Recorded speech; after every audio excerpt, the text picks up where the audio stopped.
Просто като не вдигне на който се обаждам или обаждаш, не вдигне, просто едно умрял, брат. Добре, пуснах в Майнкрафта, ти пускаш ли сървър? Ще снимаме ли? Нали можеш... Смисъл. Айде. Айде. Айде. Закъми се, днес ще повторим малко повече.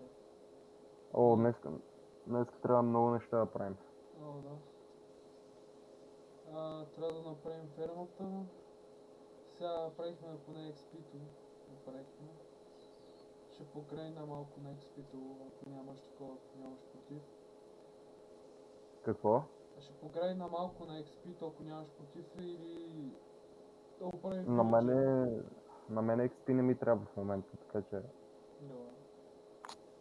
Аз имам по-скоро да взема една Fortune кирка, една Fortune 3, за да мога да копам диаманти за всеки случай, ако някъде намеря диаманти. Да. Добре, ти пусна ли го? Седи. Не знам.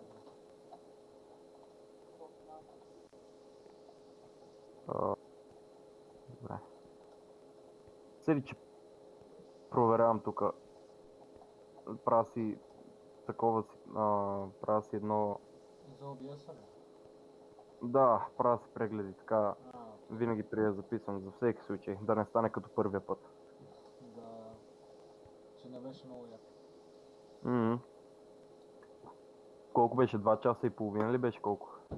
2 часа май, нещо такова. Joseph 2 часа и Smith. половина, просто е така от животите ни. He's someone I know well. He's the author of a worldview that I held for most of my life. Аз официално вече нямам цигари. I taught it to hundreds. Така да. Мисля, отказваш се или просто нямаш? Нямам. Просто нямам. Много се помисли, че се отказваш. Of people when I was a missionary. It's a religion and a gospel Което не ми се вярваше особено. that I deeply То не believe част in. сам се малко. One full of hope and meaning and community. And unique stories. Stories about where we came from and where we're going. Let me show you what Joseph Smith built and how he did it. How a non-religious, uneducated kid in upstate New York created a global movement. Пише preparing, още не е пуснат.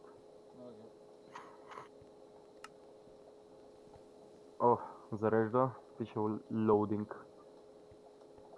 Starting.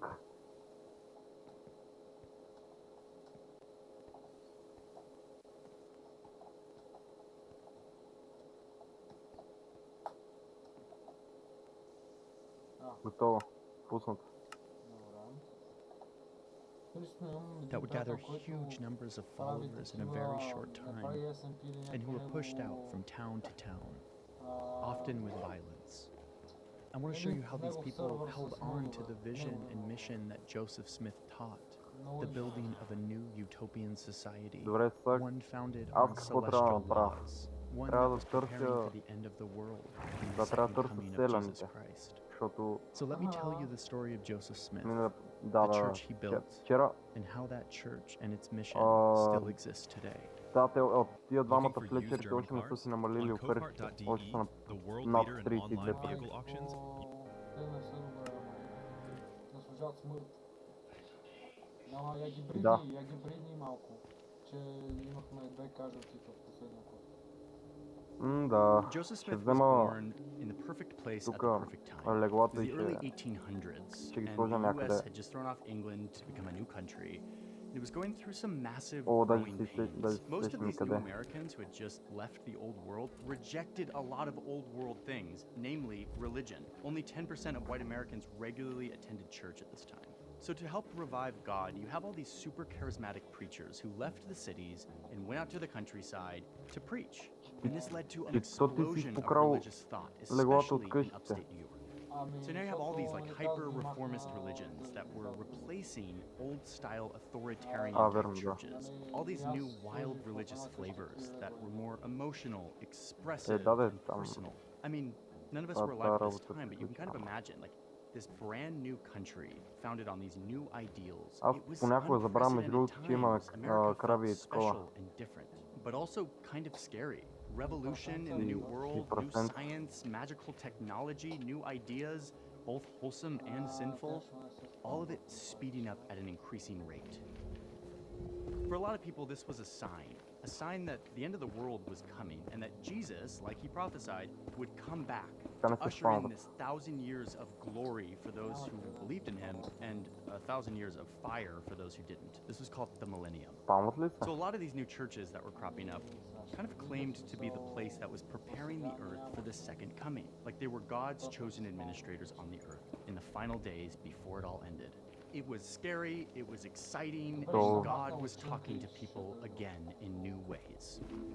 And this is the context that Joseph Smith was born into. In 1805, born to a mother who was swept up in the excitement of all these new religions, and a father who wasn't really religious at all. Kind of like a lot of people at the time, a family that was religious for once, but not for long. In addition to being a frothy religious environment, upstate New York was also a place where people hunted for treasure. There was this culture of folk magic and legends that led to the search for riches and jewels that were potentially buried by Spanish explorers or pirates of the past, or artifacts that were hidden in Native American burial mounds. And their methods for hunting for all this treasure were mystical and magical. They used seer stones, crystals, rods, visions through dreams, all of this to help them locate buried treasure.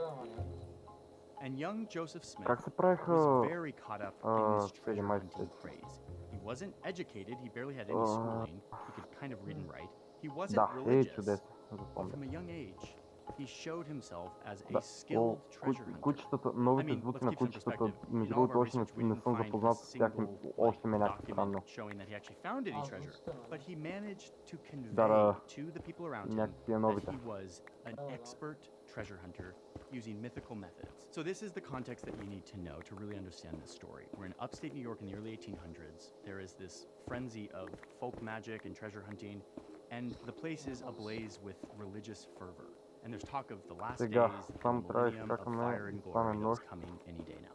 But the story really begins in the spring of 1820. Колибат населените. Ще взема в смисъл тия workbench-овете. Joseph, a 14-year-old boy, gets curious about religion. And after visiting a bunch of churches and finding no answers, he decides to go into a grove of trees to ask God which church was true. This movie that we're watching right now, I know by heart because I've watched it hundreds of times, of course, dubbed in Spanish. I was a missionary in Tijuana, and the first thing that I would teach people was this story, and I would often show them this movie. I kneeled down and began to offer up the desires of my heart. So Joseph Smith is in this grove, and he's praying. And after a run-in with the devil, exerting all my strength to call upon God, he sees a pillar of light, brighter than the sun, directly over his head. And within that light, he sees two people whose brightness defy all description.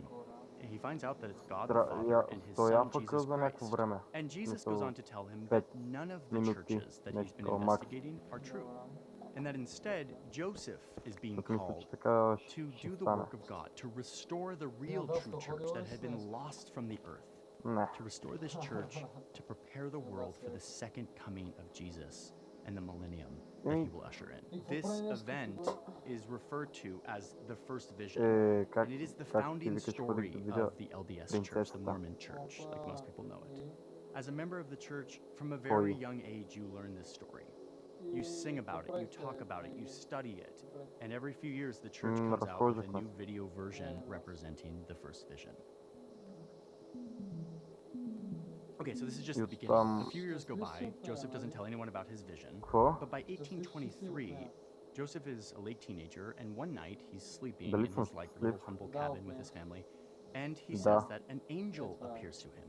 The angel is named Moroni, By the way, if you ever see a Mormon temple, big white building, you will see a depiction of the angel Moroni on the top of that temple with a trumpet pointing east. But for now, he's an angel in Joseph Smith's room, telling young Joseph that yes, the second coming of Christ is right around the corner, and that yes, just like God and Jesus told him a few years ago, he has been called to prepare the world for the second coming. Това не е най-малки проблем, в смисъл храна винаги ще им намерим за да ги развъдим, ама... That is written on golden plates, that is buried in a hill near Joseph's house. The book is an important record of a group of Jews who left Jerusalem in 600 BC and came to the Americas. Anyway, I'll explain that in just a second. And don't worry, says Moroni, along with the plates, there's the gear you need to translate these plates into English. Joseph just needs to get a bit older and he'll be ready to translate the plates. Did you know that if you're constantly anxious, can't sleep at night, always crave sugar, and feel tired all the time, you might have too much of the stress hormone called cortisol? At this point, Joseph tells his family what's been happening, and they believe him. By the time he's 21, he's instructed to go to the hill Cumorah near his house and get the plates. Okay, so now Joseph Smith, in his 20s, he's uneducated, unreligious treasure hunter. And he starts to focus in on something totally new. In the words of one believing Mormon historian, Richard Bushman, he starts to orient himself away from treasure and towards translation. He's becoming a prophet.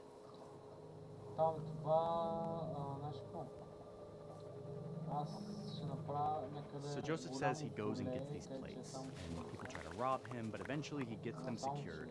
And in a little cabin in rural New York, Joseph begins the work of translating this stack of metal plates that no one else is allowed to see. He would sit on one side of a curtain so that no one else could see. And he says he looked through these stones at the Egyptian engravings on these golden plates, and they would turn into English. And then he would dictate them out loud to a scribe, sometimes his wife or other early believers who were supporting him. And that scribe would write them down. At other points, Joseph didn't even need the plates to translate. He could hide them somewhere else. And he would use his personal seer stone, the one that he used back when he was just a treasure hunter before he says he was called as a prophet. This little chocolate-colored egg-shaped stone. He would put it into a hat, and then he would bury his face in the hat. And he said that the stone would light up with the words that he was supposed to dictate to his scribe. His scribe would write it down. And the Book of Mormon was being... Now listen, all of this seems really weird and wild to us now, very easily, like, okay, clearly he's making it up. But at the time, mystical visions, treasure hunting, and seer stones, this was all very normal in society.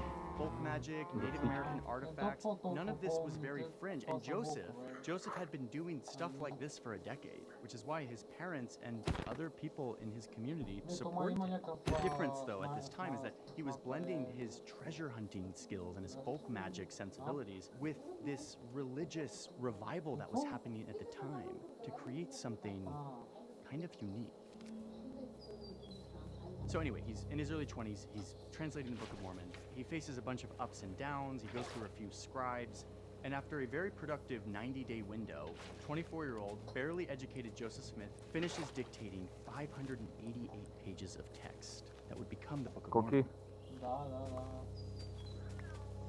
Joseph says that he gives the plates back to Moroni, and then takes the manuscript of the pages to a printer. That's how we have the Book of Mormon. This is my Book of Mormon. Maps. To maps. So the Book of Mormon is incredibly important to this story because it was the main validator for Joseph Smith in his belief and continues to be a foundational part for believers in the LDS faith. That's because Joseph Smith wasn't religious or educated, and now suddenly he's writing this Bible-like book in a few months. And yes, this book is definitely full of a lot of like full copy and paste jobs from like the Bible. But there's also like a lot of really compelling stuff in here in terms of religious lessons, complex histories, nods back to like an understanding of Hebrew language and culture. This is not the type of guy that his town saw. He was a treasure hunter and a farm kid, not a religious man, and definitely not a prophet. Mr. Smith, could you tell me more about that book? Yes. Yes, I could. Okay, so let's Какво be дали clear има? on what Joseph Smith said the Book of Mormon is. It's not what a lot of people say, which is Железо. like the Mormon Имаме, Bible. The имаме book бая tells the даже. story of a group of Jews in Jerusalem in around 600 И то BC. много. They're told to leave the city before it gets destroyed. So they leave the Аз city, също- they walk in the desert for a while, Аз ще probably to like развъда Oman is what a lot of Mormons say. манга And then they build a селените. boat and travel across the ocean for a very long time until they reach the Americas, somewhere in like Central or South America. The foundation of the story is about these Ами, brothers of the може да original се каже, в family who смисъл, like заключили eventually сме ги split против off and they тяхната like воля. hate each other and they grow up into these two different civilizations, the Nephites and the Lamanites, who are always fighting with each other. And there's all these prophets and there's all this drama that happens. And the introduction to my Book of Mormon says the Lamanites, these people who came over from Jerusalem, Абсолютно. are, quote, the principal Абсолютно. ancestors of the American Indians. And a few years ago they did верно, change обаче that ние to имаме the много Lamanites being among Блейз the род. ancestors of the American Indians. But yeah, the point is that the Book of Mormon is a history of these Jews turned indigenous Americans. And unsurprisingly, there's a whole community Трябва of да слезем тук долу believers при тях. who work to validate that this is actually Ами a те historic си record. на тях But no, имат си легла, in имат reality, си there's no работни станции, archaeological, светли genetic, име. or Не linguistic мисля, evidence че that трябва да supports имат the Book of някакво Mormon's допълнение. assertion that Jewish people Да, migrated смисъл. to the Americas around 600 BC. For believers, the most important part of this На book is всичкото the отгоре пък climax се of the whole отнасяме и с thing, тях като where in 33 AD, човечните Jesus, това, having мисля, че сме recently ги been заключили crucified против тяхната over in the воля. old world in Jerusalem, gets resurrected over there and comes to visit the people in America, which is where this painting came from. This Ами is да. a painting that is hanging Те in си a lot of LDS Да, churches. те It shows нямат право да Jesus се оплакват. Christ among the ancient civilizations of the Americas. Yeah, Имат повече от един селен pretty в wild stories. едно пространство, така че Да.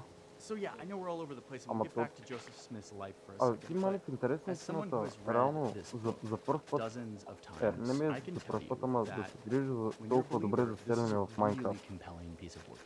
You can read these pages, and you can read about the stories and the lessons and the metaphors. You can Абсолютно. take a lot from it. Почти And the винаги, biggest thing that you даже да take не from кажа it винаги, is that it is proof that все един Joseph ще Smith умре. was actually Дали called от, of God дали to от prepare the мен world for the нарочно second coming, или that he was a legitimate prophet. без да иска. Your wallet Тук за sucks. сега май That's why we никой не invented се the Ridge убивал. wallet. не си Hey, I'm убивам, Daniel, обаче one of the умряха founders of Ridge.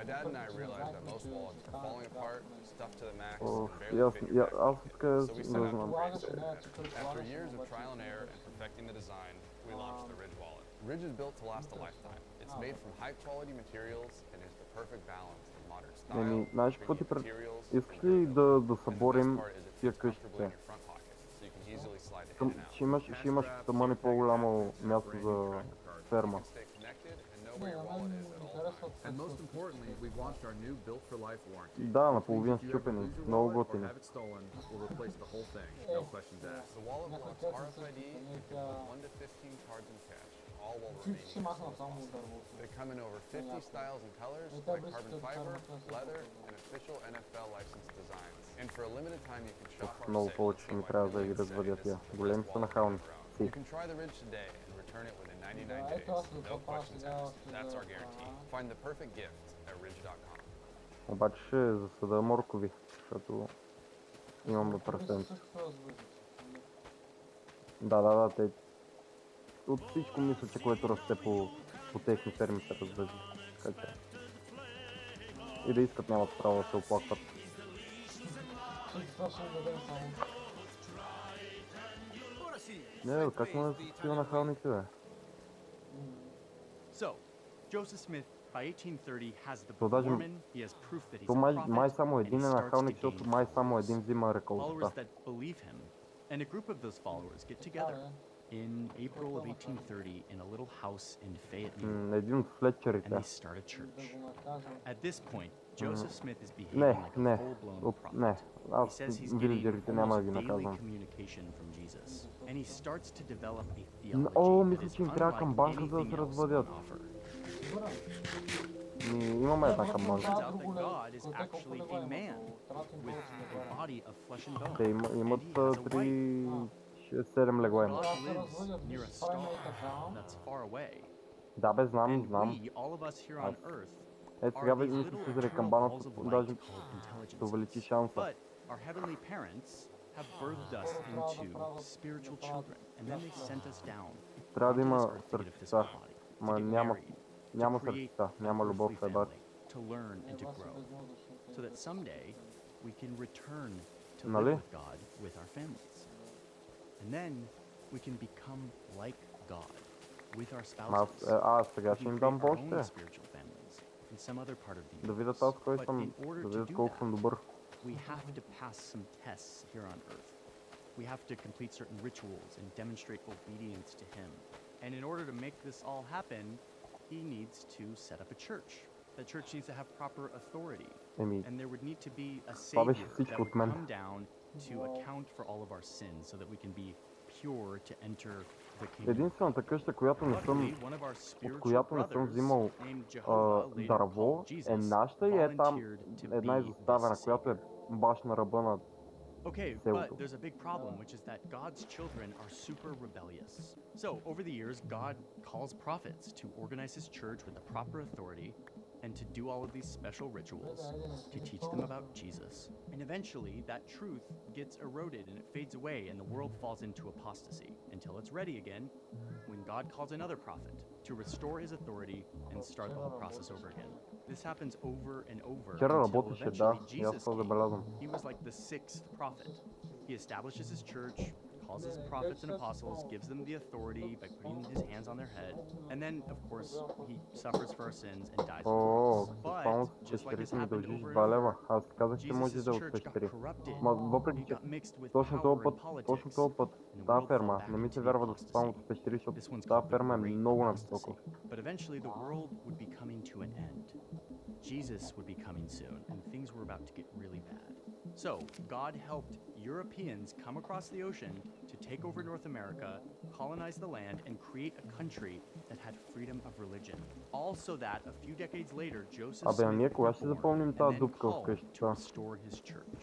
And that's how we get to the first vision. Jesus and Heavenly Father appearing В смисъл, to Joseph Smith in a grove, да, sending аз angels не to him to отричам, tell че him where to вече get the съм golden свикнал с plates. нея и ми е някакво And to готино solve for the whole да си имаме authority дупка thing, вкъщи, Joseph ама says that the apostles, the original течение apostles става. of Jesus Christ, came to him to restore the Ето authority, и на малко the водичка. priesthood that Jesus had given them. So now he could establish his church. There was a restoration. Joseph was the prophet of the newly restored church. That he could talk to God. He could get instruction on exactly how to run God's kingdom here on earth to prepare the world for the millennium. Дали я хода за левели? Okay, that was a lot. And let me just say, that was a very summarized version of all the Да, SPL. отивам за левели. Someday, Излизаме I'd в like to Fortune make a 3. video about the details because Трябва it's да ми 2 лева. actually super complex Отивам and до super недра cool. по The point I'm най-бързия trying to начин, make ама here ми is трябват that блокове. Joseph Smith's church did indeed have a lot of the ingredients of the religious movements of the time. Какво? Last days, apocalypse, preparing God's kingdom on the earth, preparing for the millennium. This was all trending at the time. This was not surprising. То аз имам But някакви a блокове. lot of this stuff was Вече. totally new, wild fringe doctrine. God has a body and a wife. This was a completely wild blend of Jewish mysticism, American folk magic, reincarnation, evangelical Christianity, and eventually he even wove in Freemasonry. Има A вилиджър в... totally Има fresh 3 thing. вилиджъра в There was недра. nothing quite like it. It was super unique and super potent and super polarizing. You either believed that Joseph Един от Smith тях е was an Флетчер, incredibly другия е... inspired prophet who was like revealing the truth that none of us had ever heard Вау, before, or he was значи just a ще ми brilliant кажеш, че аз съм... creative visionary че заради мен inventing е... this elaborate plan to Ясно, dupe ясно. people, which Няма is what проблем. a lot of people in his village Хванах started намека, to Коки. think as he started to gain followers. They had him arrested, calling him a disorderly person. He eventually gets released. Тико сега, He че realizes that съм he and his few members need to някъде leave. нещо ме цепи. Si tu comprends le français, mais tu ne parles pas, Ама какво е от... c'est pour Ага, toi. скелето Tu долу. connais les Добре. mots, tu comprends les films, Нямам време за YouTube, les скелета сега. podcasts, mais quand tu dois parler, На път tu съм да си bloques, взема ce n'est Fortune pas ta 3 faute. диамантена кирка. This begins the long journey of the Mormons moving Те, ама, west. мендинг бе, Joseph човек. and his followers Мендинг set много ми out. липсва. He's now talking to God directly all of the time. And he says that the Lord is telling him to go to Ohio to await Дори е instructions така for their путешествие actual по final destination. The села, place не that they're путешествие actually по going to села set няма. up their new city, their millennial kingdom. This communal utopian society that would be the base да. for preparing the world for the Това е second coming of Jesus. доста... They would call it Това не е, Zion. че не е доста полезно. And this is the most important part of the entire story, Zion. If you want to understand Joseph Smith, and if you want to understand the rest of the Latter-day Saints movement, including modern Mormonism, you have to understand Zion. Окей, за малко щях да умра. Така, ако умра с 29 левела, точно трябва да взема He will give him the Shibан, exact location of Zion. Shibан Fortune He 3. tells him that it will be, quote, on the Заклевам се borders 3 by игра. the Lamanites. Remember that the Lamanites are the American Indians. And so this actually works perfectly. Because Не at бе, this човек, time, the US government is на мен ми е ethnically друга cleansing мисълта, бе, човек. North В America смисъл, and на мен ми pushing излиза first един Americans инчант, на теб ти west. излиза друг. So there's a lot of territory where white settlers are butting up Знаеш, какво against просто е Native така, че Americans. копам в Zion's going to be somewhere around here. So Joseph and his followers are стената и now ако in Ohio, намеря, and they намеря. are Ако не, growing. People ще love плача. this story. And the concept of Zion transitions from this sort of vague, idealistic idea to a very solid plan. A new society called the New Jerusalem. The New Jerusalem from the Кой prophecies гръмна, of бе? old. And it literally became a plan. Like he actually starts to sketch it on paper. Преба фермата ли? Да, защото някакъв го застреля и то грамна в лицето му. We got these digital scans of Joseph Smith's sketches of Zion. Добре, защото честовете са важни. He writes in extreme detail on exactly what this city will be. This whole thing was based on these gridded streets, имаме on Аарон, perfectly направи. parsed plots on no more than 1 square mile of land. Joseph writes that the homes should be 25 feet from the street to leave room for a yard and plant gardens. All the houses were to be brick or brick and stone, and there should be farms all around this city that aren't too far. The central streets of this city nod to Joseph's love for Jewish history and culture. Zion Street, Jerusalem Street, Bethlehem Street, with the temple in the center of the city.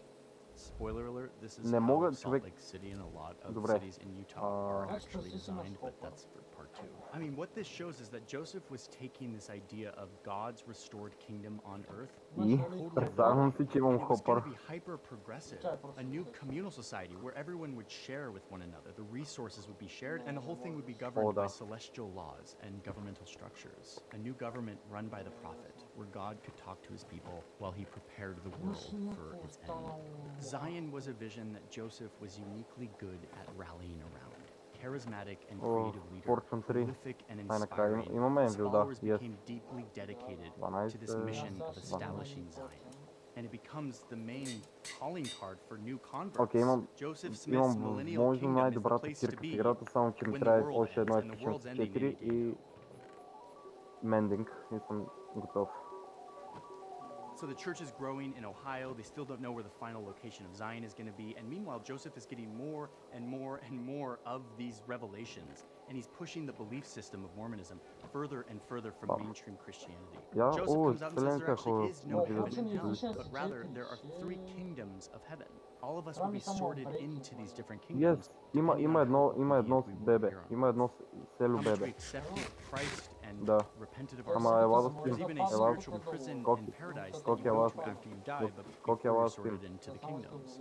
In order to get to the highest degree of kingdom, the celestial kingdom, you have to be Може да married спиш и при by the селените. proper authority that will seal you to you and your family forever. And soon Joseph says that more angels are appearing to him to give him the authority to do this sealing thing. Family is becoming core to Mormon theology. Да, интересно, истината да. But the good times don't Опа. last. The locals in Ohio and their government don't love this vision of a new religious society. The flocks of new members of the church arriving to this super well-organized, efficient, unified group of people led by this charismatic prophet who has more and more fringe beliefs. One night Joseph is violently attacked by a mob. He's covered in tar and feathers. Разбирам. They're telling him to leave, and he does. Luckily, Цели сега one of гледам Joseph's какво missionaries and former още scribes, мога да развъдя Audrey, had селените. been out scouting where Zion should be, where the millennial kingdom should be set up. And he comes Те back and says he с found Sugar the Cane place, не Jackson могат, County, нали? Missouri, 800 miles away. Indeed, and just as the Да Lord се, said, да се right on the border of the развъждат. Lamanites. This would be Zion, the Lord tells Joseph, the О, има place where картофи. he has appointed for the А, ти gathering of посадил ли the си картофи? saints.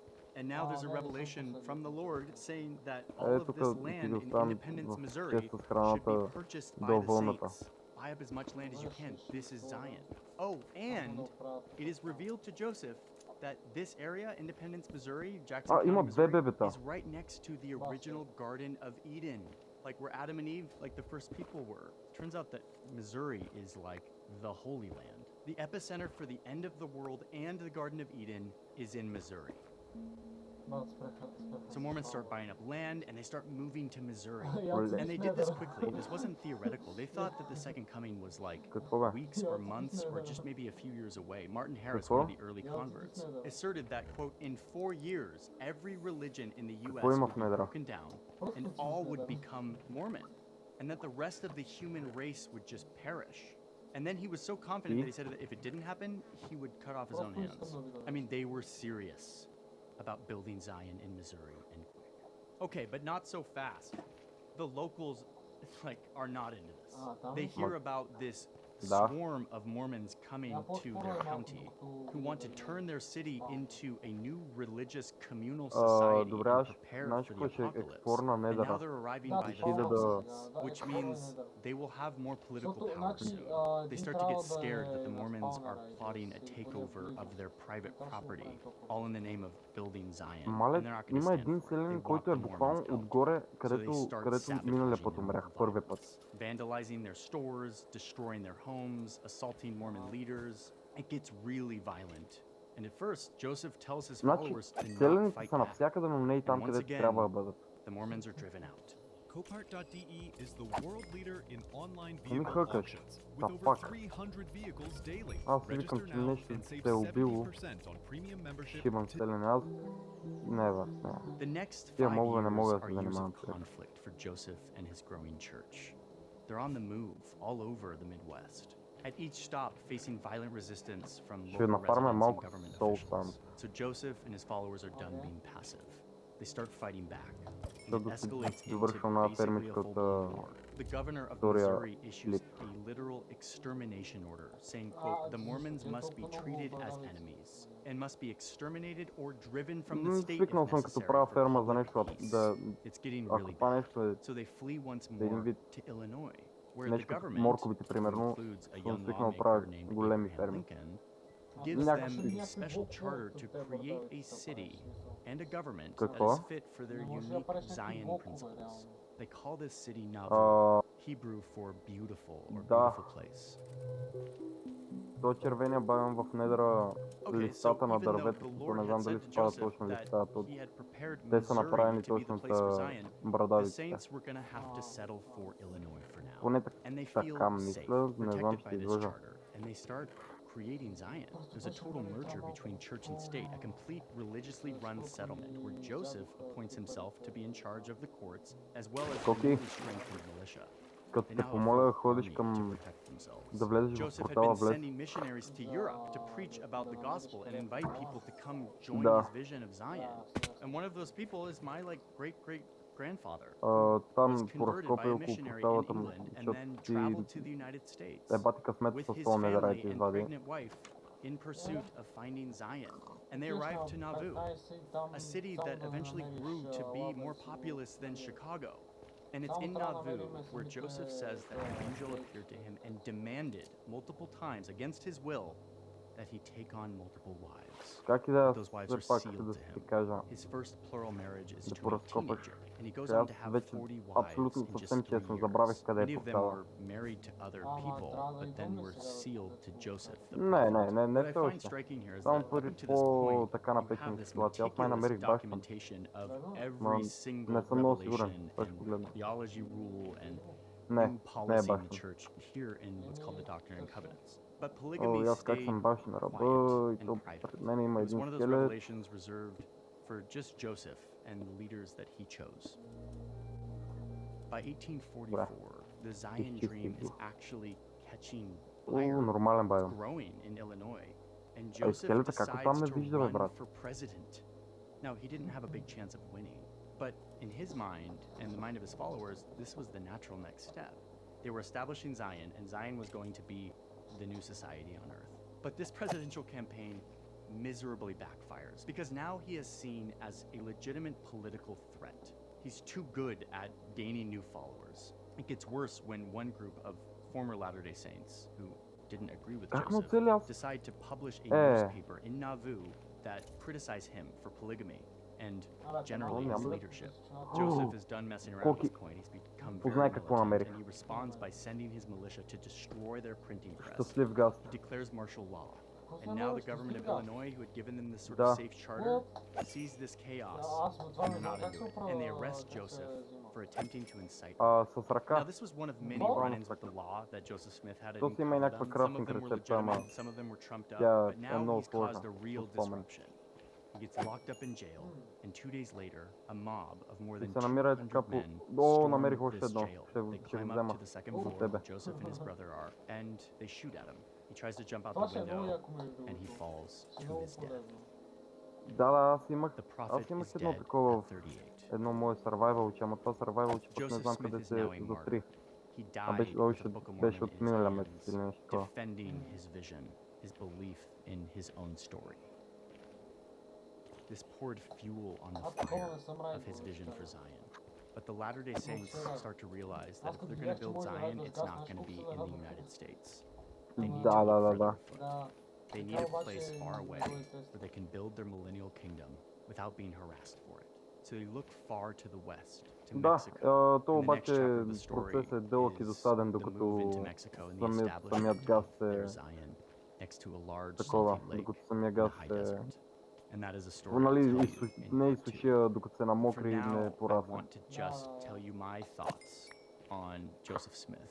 As someone who spent most of my life О, believing this story, Са първата basing перличка my life and my за worldview сървъра. around Готов ли it, си? doing this story and looking at it from an objective historical lens, Сега ще убия един ендермен taught и me той a ще lot. пусне първата... Joseph Къде Smith отиде ендермен? created Аха. something really powerful. You can't deny that. It was a story about the last days. It was a story full of treasure and visions and angels and modern day revelation from God. It was a story about a chosen people, a utopian society of one heart and one mind, safety, enlightenment. There's a reason why every year Latter-day Saints go back to that hill in upstate New York where Joseph said he found the plates. And they put on this insanely ambitious production on a stage that's like 10 levels deep with almost 1,000 characters where they reenact the story of Joseph Smith. Просто ме бейтва. They reenact him finding the plates, translating them, and then they act out the story of the Book of Mormon. There's a reason why Latter-day Saints sing a song called Praise to the Man, where they laud Joseph Smith, the prophet who opened the last dispensation, who restored the truth to the world. Аз казах, той ме бейтва. О, всяка пусна ли? майка. Вече няма. Аз казах, той копелето ме бейтва. I believed Изчакаме да this. дойдат до I believed лавата, this well into буквално my до 20s. лавата. I found И deep чак тогава comfort in it. се I found телепортира до мен. community in being a part of a religion that was so different than every other religion and that was very often mocked for it. The martyrdom and the persecution of Joseph and his followers became proof that this was true Малек and that it тварта was being бата колко persecuted in these изпитава. last days, just like the prophecies in the Bible told us about. And I was compelled by this idea of the last days. The problem with getting caught up in the beauty and the comfort and the Ще идеш към narrative портала. of being a chosen people in the last days is that it allows you to Опитам. ignore. I think it's what a lot Бачка. of people have done Ама бачка, когато мен ме няма. with but- Joseph's story. They ignore something that I guess is plain for me to see now on the other side of this. То може би просто да иска по един плеер на чънка или нещо такова.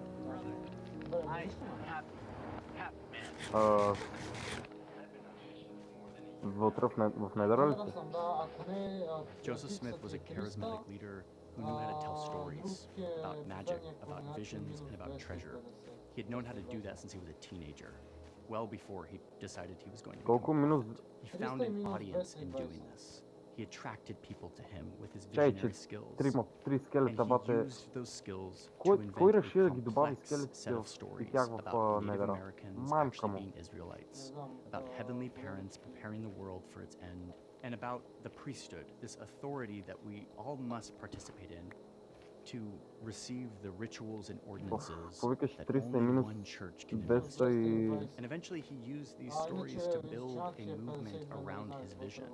that allowed him to take 40 wives, and Да. build an army, and break laws, and 300 минус bully his 50. enemies. 300 When you are a минус Latter-day Saint, 250. these facts are written off as anti-Mormon literature or persecution.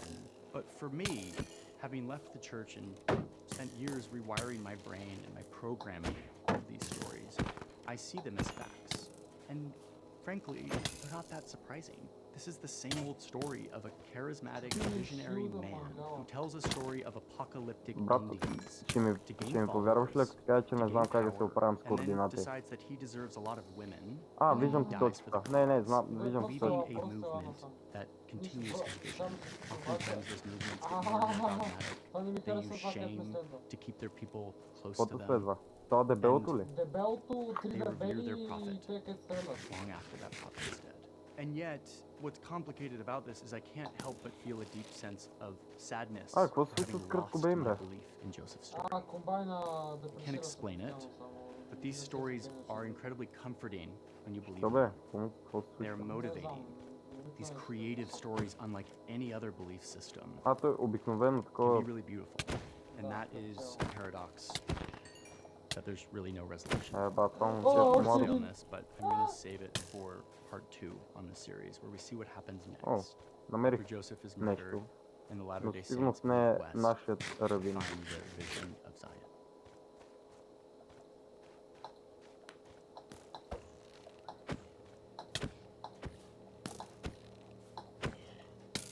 Коки, къде си бе? Чай, че се бия тук посред нищото с мангаля. Там не остана храна. Ах, то още е там, майка ми. Гибото парче. Okay. Well, thanks for watching, and if you're still here, Бата, то точно заради тия мангали Недър е едно от най-мразените места в especially if you are Майнкрафт. someone who is associated with the church in any way, and there's a lot there, and I know in making this video I felt a lot of feelings and rehashed a lot of things, but I think doing Именно, и аз това this се was питам. pretty cathartic for me, and I'm really looking forward to the discussion in the comments about what others feel И на about мен this. това не е чудно. Let me tell you about a couple things. Number Ще one, можеш ли го върнеш в това? I'm really grateful for those who support us over at the И newsroom. там The долу. newsroom is what we call our Patreon. It is a community of people who support the independent къде journalism си? we're doing here on the Защото не ми channel. излизаш. Newsroom members get an extra video every month. It's a vlog that is a behind-the-scenes look at what it's like to be here in the studio with us, running this independent journalism studio on Да, бе, YouTube, ето, which is a да, fun experiment. You meet the people behind the scenes, you see our processes, you see our shenanigans. It's a good time. You also get access to my scripts and some music, but most importantly, the people who are there are mostly there because they believe in what we're doing and they want to support, which is awesome. Also, I'm really into maps, which is not new to many of you. I designed a poster that you can have on your wall. It is called All Maps Are Wrong, and it displays like 96 different map projections, the different ways that you can show our spherical globe on a flat plane. So that is for sale. I think we sold out, but I think we've ordered a new batch, so that should be for sale. I hope it's for sale. I hope it's not sold out. If you're like a video photo person, we have LUTs and presets, which are just ways to color your photos or your videos the way that we color our photos and videos. We develop these with a professional colorist. They reflect kind of our look and feel. You can buy those and support our channel and use them. At the end of the day, you being here, commenting, showing your support, showing your love, watching these videos is the best way that you can support us. So I appreciate you being here. And we're just going to keep making lots of videos. Thanks for being here. Talk to you later. Ще си правим ли хепи гастове или ще позачакаме? Мангал просто се качи.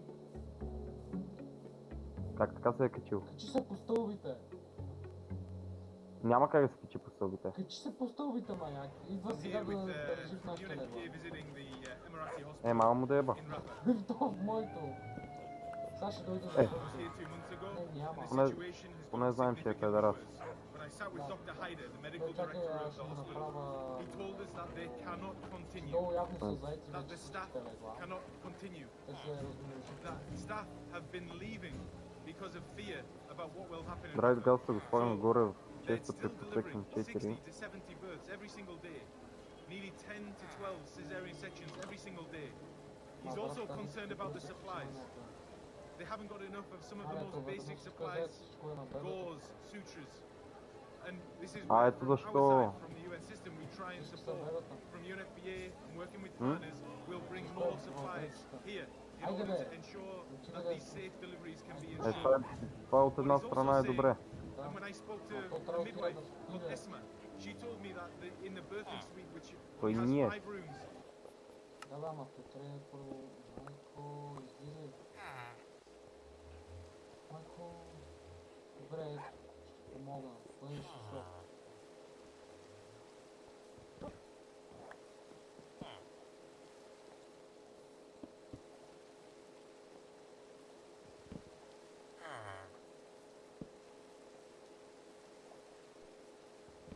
Добре, трябва задължително с нещо да заобградим това начин портала.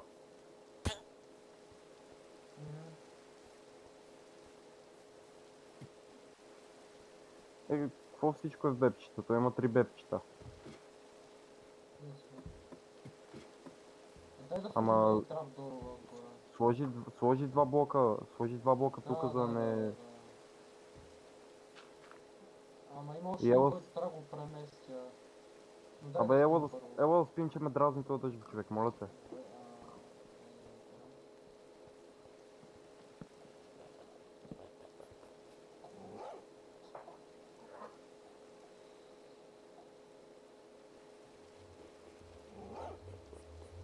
When you're struggling to Така вече е focus. по-добре. And this is your Bonanza brain Бачорски. when you're in the zone. I mean, at the moment, I think I have the Guinness World Record as the most sued actor in history. Sacha Baron Cohen. Depending on who you ask, he's either one of the dumbest comedians alive Казах or the Bonanza smartest. Бачорски. To be fair, maybe he is both. He's the man behind Borat, Bruno, Ali G, The Dictator, and the show Who is America. Projects so outrageous that half the time you're wondering how on earth they even got approved. Go! USA! He's been banned from countries, kicked out of hotels, chased by angry mobs, and sued more times than any other actor in Hollywood. I mean, this man doesn't have social anxiety. Social anxiety fears him. But beneath the mankini, the fake accents, and the absurd disguises is one of the most important comedians of our time. Because what he is doing is not just comedy, he is exposing people to reveal who they really are. So today, let's dive into the career of Sacha Baron Cohen, the most sued actor in history, and maybe one of the most important satirists of the 21st century. Also, if you want to get some epic merch from your favorite movies and directors, check out our web shop because we are fully stocked again. Great success. Now let's get into the video. Така.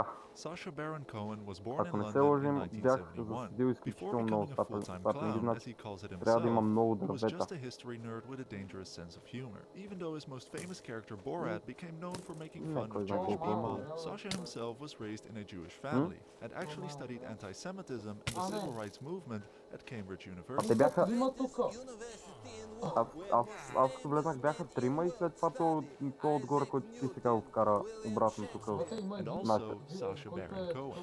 After Cambridge, he trained under the legendary clown teacher Philippe Gaulier. Gaulier taught him that the essence of comedy is stupidity performed with absolute sincerity. And it's safe to say Cohen took that to heart. Not in the room yet, sir. Hold on. This is not my room. This is the elevator. It takes you to the floor. But you know what they say, it Няма да takes a true genius to няма play a кой знае каква голяма believable загуба. fool. Sacha once said Те that the goal of his work is not to mock individuals, but to reveal how people behave when they think no one is judging. With his characters, he started creating situations where people can reveal their true selves. And so he began exposing our society. Before Borat and Bruno, Sacha Baron Cohen rose to fame with the character of Ali G, a British roadman who had no filter whatsoever. Now Beckham, do you reckon the better the footballer you is, the fitter the girl you go out with? This is your brain when you're struggling to focus. And this is your brain when you're in the zone. But getting in the zone and staying there, that feels more like luck than something you can control. So that's why we made Brain FM. It's like a do not disturb setting for your mind. Ali G was a parody of youth culture and at the same time a trap for the rich and famous and people in power. He was ignorant, loud, ridiculous, but completely honest, interviewing some of the most famous people in the world, like Donald Trump, David Beckham, and Kobe Bryant. How many springs? Oh. Does it have any springs in it? Wow, does it bounce now? It's air. There's air in it. Да имаме много емералди, много книги, абсолютно всичко да имаме. Що има толкова дървета тук? Everybody that got interviewed were all unsure if they were supposed to laugh or call security. In one interview, Ali G talked to astronaut Buzz Aldrin, the second man who set foot on the moon. And this is what he asked him. Do you think man will ever walk Брат, on the sun? така като започнеш да What мълчиш, happens if they went in winter нямам. when the sun is cold? The sun is not cold in winter. By playing Ali G, Cohen realized something vital. When people believe they are speaking to an idiot, their filters vanish. They try to act nice or dumb things down, but in doing so, they reveal their true character. It had a certain hardness to it. It wasn't just sort of Абе, silly можем да jokes си направим Iron Therma. Имаме name-tag за зомби, имаме селени. Ali G became a cultural phenomenon, leading to the Ali G show and a feature film. But most importantly, it gave birth to a new kind of comedy, where the real joke is not the character, but people's reactions. Now, during the Ali G show, Sacha Baron Cohen included segments of some of his other characters, one of which was Borat, who would later become his most famous persona, a mustache journalist from Kazakhstan who interviewed people of Britain in the segment Borat's Guide to Britain. For example, he once visited an animal rights protest which went something like this.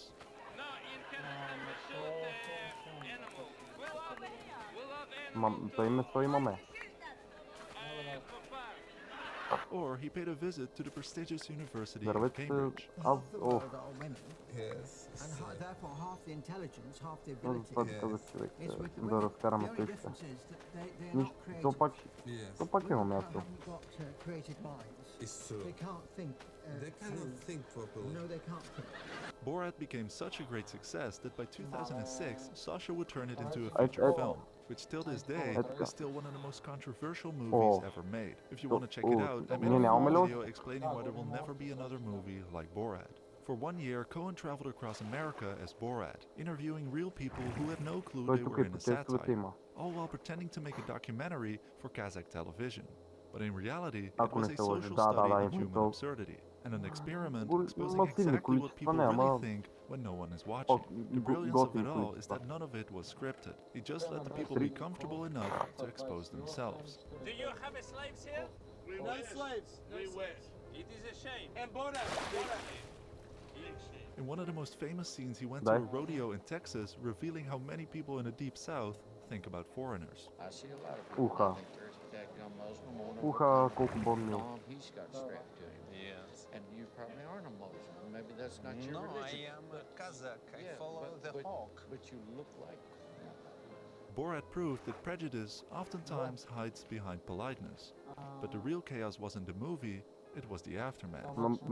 Many of the people he interviewed sued Cohen for putting them in a bad light. For example, a group of fraternity boys sued him for defamation, or the driving instructor who sought over $100,000. Not only that, Borat's hometown, which was recorded in the village of Glad in Romania, filed a lawsuit for being manipulated and not properly compensated, demanding $30 million in damages. And to top it all off, Kazakhstan's government was outraged, feeling it portrayed the country as primitive, racist, and sexist, banning the movie upon its release. However, despite all the lawsuits, the truth was undeniable.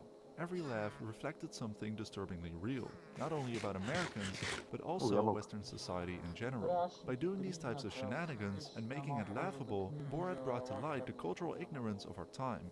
But you can say whatever you want, but Borat is one of the few people who can end racism.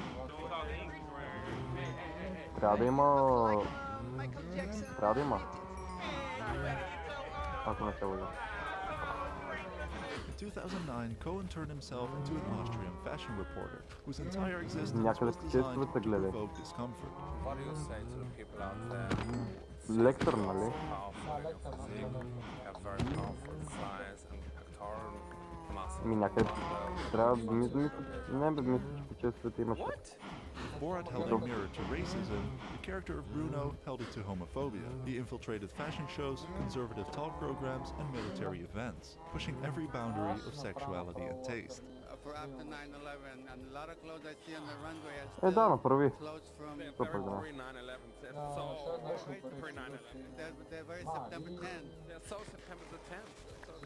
If you're wondering how far he really went, well, he once asked parents if their babies would be okay with holding guns for a photo shoot. Is your baby fine with antiquated heavy Хубавото е, че machinery? поне като ги осечем то от листата, нали, от вече бая апдейти на сами пръчки падат. Great. He also staged a cage fight that turned into a makeout session in front of a furious crowd. And to top it all off, he went to the Middle East as a gay man to see how people would react.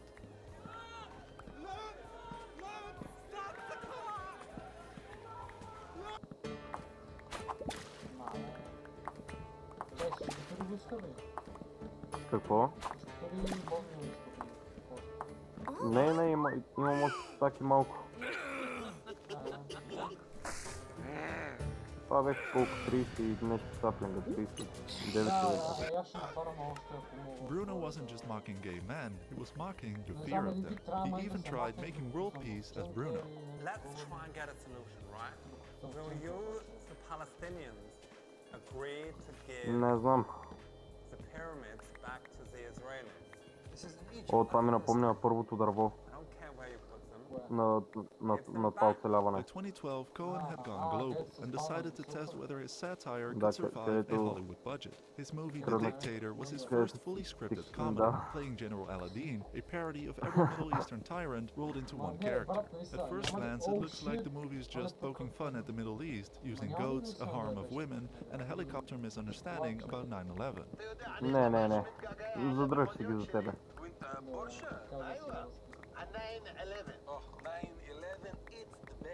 Аз... Да, за тебе си. Приеми го като подарък за 14-ти рожден ден. Така малко закъснявам.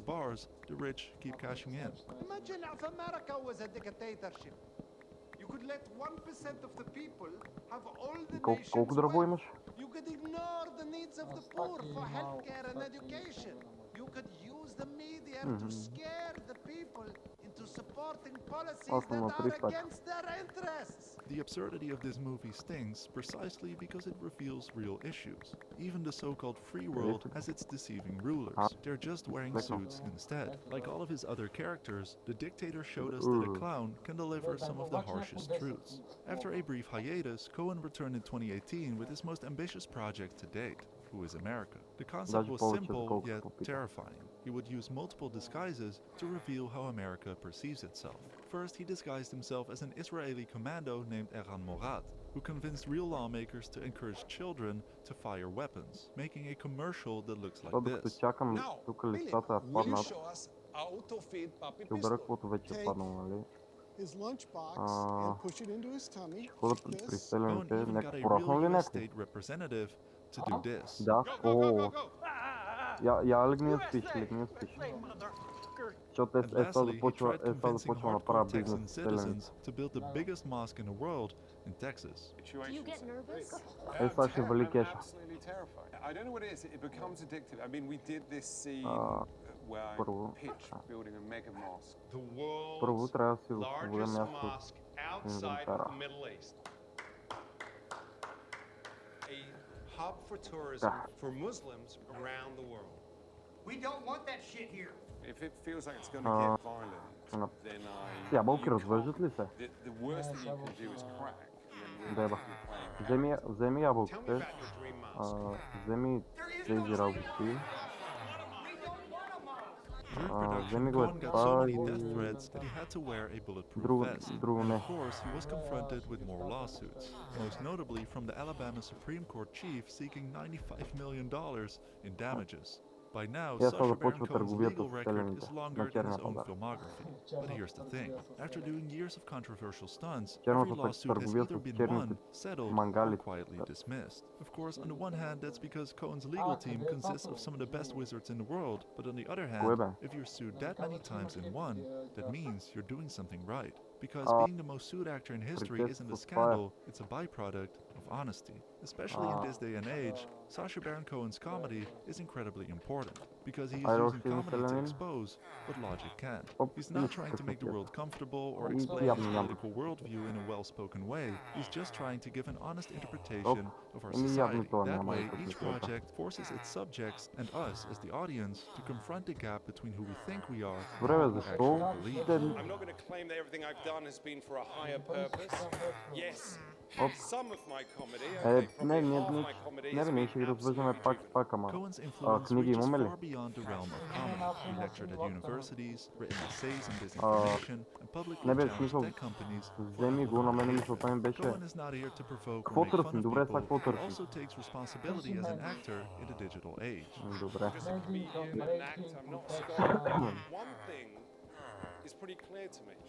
This hate and violence is being facilitated by a handful of internet companies that amount to the greatest propaganda machine in history. Cohen understands that the same tools used to spread humor can also spread Да, harm. не в мене. Sacha Baron Cohen's comedy matters because it forces us not to just ask how could they say that, but also ask ourselves, why did I laugh? His comedy is reminding us that free speech isn't supposed to make you comfortable. It's supposed to make you think. In a world addicted to outrage, his comedy dares to ask, what if offense is actually healthy? Because if we can't laugh at each other, we'll stop talking altogether. Sacha Baron Cohen may be the most sued actor in history, but maybe he's also the most necessary. Да, тук са, Now, добре. if you want to watch another crazy genius at work, I highly recommend checking out Klaus Kinski starring in Werner Herzog's iconic movies, Admira and Fitzcarraldo. Между другото, ще е добра идея да направя повечето флетчери, за да може... Нали видя колко? Ама нека да се идентифицираме, направя ги за идентифицираме правилно. Това е проблема. Значи, вече сме си научили урока. Вече... О, уверен, че така става. Сега гледаш... Още... Ще да видя само колко са. Шапнеш 4, това ще е яко, 33 казвам. Окей, явно само още не ще мога да направя на... Шапнеш 4 за 33. In 2016, Donald Trump sold himself as the savior of the American people, pointing at an obviously broken system, created the idea that he was the only one exposing the corruption of the government and empowering the other half of the country. And as a result, he built the biggest populist movement in modern American history, all in the back of one promise: make America great again.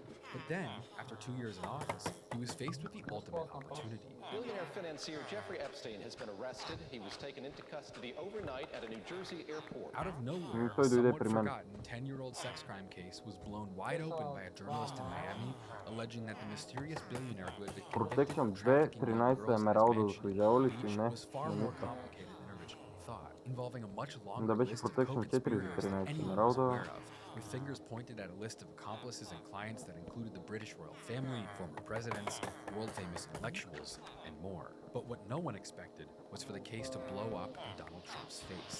Because the only problem was that Trump himself had a long personal history with Epstein, a documented friendship that went back decades. And as more evidence from Jeffrey Epstein's life revealed, it would start to look like he and Donald Trump were much closer than most people had ever imagined. So even now, the story just doesn't die. Because if the rules of society don't apply to the people who make them, we have to ask ourselves if we can still live in a society at all. Is the American dream a story that we tell ourselves at night? Да, ще го таксуват с 5 емералда, за лекав до си 46 емералда, бах си умника. Колко? Махни се от рейда, махни. Нямам книга, нямам книга в мен, нямам книга в мен. Broad tax cuts and deregulation meant that the finance industry was growing at a rate that had never been seen before. Corporate raiders, stockbrokers, and CEOs. At the same time, real estate speculation exploded, turning New York's skyline into a luxury. The nightlife, entertainment, and consumerism was growing to a level unrivaled anywhere else. The film Wall Street would depict the cultural attitude of New York as a manic sense of ambition, where greed would not only be seen as acceptable but celebrated. The monologue where Michael Douglas says, Мендинг. Намерих, бързо отивай за книга. Бързо отивай за книга. Добре, Мендинг е 14 емералда. Оригиналният рейт е 14 емералда, ма понеже го удариха на 19, което пак е окей. for its own sake. Unprecedented consumerism and materialism, bold fashion, exotic cars, lavish parties, crazy lifestyles, the rise of corporate culture. This was a time that would serve as the basis for legendary movies like American Psycho and Wolf of Wall Street, both of which are more social commentary than they were fantasy. More than movies, there would be a number of people who would make themselves infamous, building monuments to their own egos and ambition throughout the city, turning their New York exploits into the subject of not just local interest, but infiltrating all the way into media and celebrity culture. No longer offices. Now it was plastered on magazine covers, depicted in films, paraded down Fifth Avenue, and celebrated as the city itself became a temple to excess. Arnold Hammer, Calvin Klein, Michael Milken, Steve Rubell, there were many personalities that would define this era of excess. But there was one who would check every box. Donald Trump, a flashy young real estate developer, had turned himself into a mythical creature. He splashed his name in gold across skyscrapers, posed larger than life on magazine covers, turned New York into his own personal stage, and with every tabloid headline and photo, he sold a story of success that was unlike anything mainstream culture had seen before, redefining what it meant to be rich and famous. But speaking of being rich and famous, I did want to let everyone know that the shirt I'm wearing in this video, I designed and embroidered it myself, and it's on sale now. I think it's pretty obvious what the meaning is here. Mending 15, о, свали го на 15 емералда, човек. Life or right or wrong, Ма нямаме книги. the most morbid, grim YouTube merch that's ever existed. But if you want to support a completely independent channel that's not owned by any media conglomerate and doesn't use AI to do any of our content, you can do that right now. More importantly than that, by buying these, you're helping us continue to make stuff like this and hopefully dive deeper than most people will and tell stories that are hard to get out there. Колкото донесеш, So yeah, we have free shipping on these. You can buy them at spiritworld.store. That's my website, spiritworld.store. Колкото донесеш толкова. Аз обаче ако донесеш дърво от някъде, he wasn't at all self-made either, growing up in a 23-room mansion in Queens. But his family's money was far from glamorous in the sense we would think of it now. His father, Fred, had built thousands of middle-class тук единия си е свалил трейда на 31 поръчка. to make tens of millions of dollars by the time his son Donald was born in 1946. But Donald would make it his mission to take that relatively uninteresting legacy of apartment buildings and construct a world of glamour, ambition, and excess, taking his father's fortune and turning it into glittering towers, cover stories, movie cameos, and a personal brand big enough to dominate even New York City. Donald Trump, as I say, is just 33 years old. Позволяваш ли ми да използвам първия мендинг на кирката? Modest by current standards real estate empire in Brooklyn and expanded it considerably. Fast forward to the late 80s, and by the time Donald Trump официално имам год кирка, обаче ни трябва такова netherite smithing template, ама не знам къде им бащам. Trump Tower. He owned casinos along the Jersey Shore. He bought the Plaza Hotel. He opened Trump Tower on Fifth Avenue. But more than that, he had turned his business into a brand which in itself became his business. His marriages, divorces, his sense of style, his media appearances, his quotes, it all became content. Ако не се лъжа, принципно... Добре, книги взели? Качеството не се ражда отведнъж. Кое? Иска време, ръка, прецизност. Сега ще взема от тук още 3 и така пак ще е макнат. Да, така пак е макнат. Добре, сега отивам да правя търговия с селените. Отгоре има 2 еранголема. Разчистваме тази бъркотия. Шкафът ето там. Новите пералния и сушилния до стената и точно до тях монтираме новата мивка. Слагам вградения шкаф с дъската за гладене, която съм запазила. Сега имаме 4 мендинг книги. His blend of business and entertainment made him not just the most famous man in New York, but a symbol of a new era where celebrity and money could meet and create a completely new definition of the American dream. Not one of quiet hard work or modest success, but a dream of visibility, spectacle, and greed. Trump was the pioneer of this new era in 1980s New York. He was loud, selfish, and proud of it. He wasn't famous because of virtue, skill, talent, but because he had money and wasn't afraid to say it. Truth be told, there was no one who was better at this than Donald Trump. Donald Trump is the Hugh Hefner of the 90s. But not everyone chasing power in New York would do it under neon lights and headlines. In the very same circles that Trump loudly dominated, there was another figure beginning to rise. His name was Jeffrey Epstein. What? Similar to Donald Trump, Jeffrey Epstein grew up in a quiet outer borough of New York City. къде? And like Trump, he spent the 1980s building a substantial private fortune. Although unlike Donald Trump, Jeffrey Epstein moved very, very quietly. Even in the finance industry where he worked, which was attracting more media attention year by year, Epstein left almost no record of his work behind him. But that didn't mean that their paths wouldn't cross anyway. When they did, their meeting would create one of the most consequential relationships in modern American history, a connection whose true significance continues to haunt the nation decades later. In the late 80s, Palm Beach, Florida was a growing hotspot for the rich and famous to gather, party, and get away from the New York cold. It was there that Trump purchased the historic 70,000 square foot Mar-a-Lago estate in 1985. Just a couple years later, Jeffrey Epstein also happened to scoop up a 6-bedroom waterfront mansion just a mile down the road from Trump's new property. And the story goes that that's where and how they met. Two New Yorkers who both happened to buy vacation homes in a wealthy enclave in Florida where everybody knew everybody. But that isn't all they had in common. Jeffrey Epstein had a profoundly different start to his career than Donald Trump. While they did both grow up in the outer boroughs of New York in the 1960s, Epstein didn't inherit millions of dollars in a business from his father.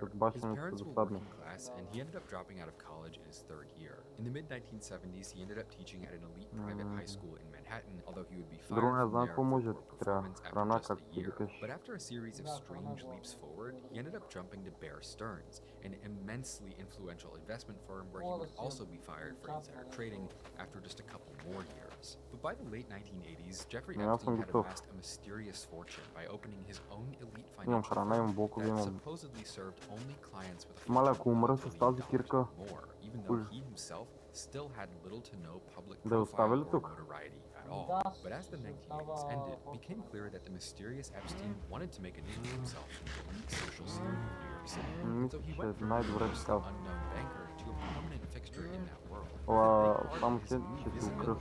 Actually coming from him being around the very, very visible Donald Trump, someone who had so many eyes on him that the media would start looking at you just for the virtue of being seen next to him. It began with typical neighborly stuff.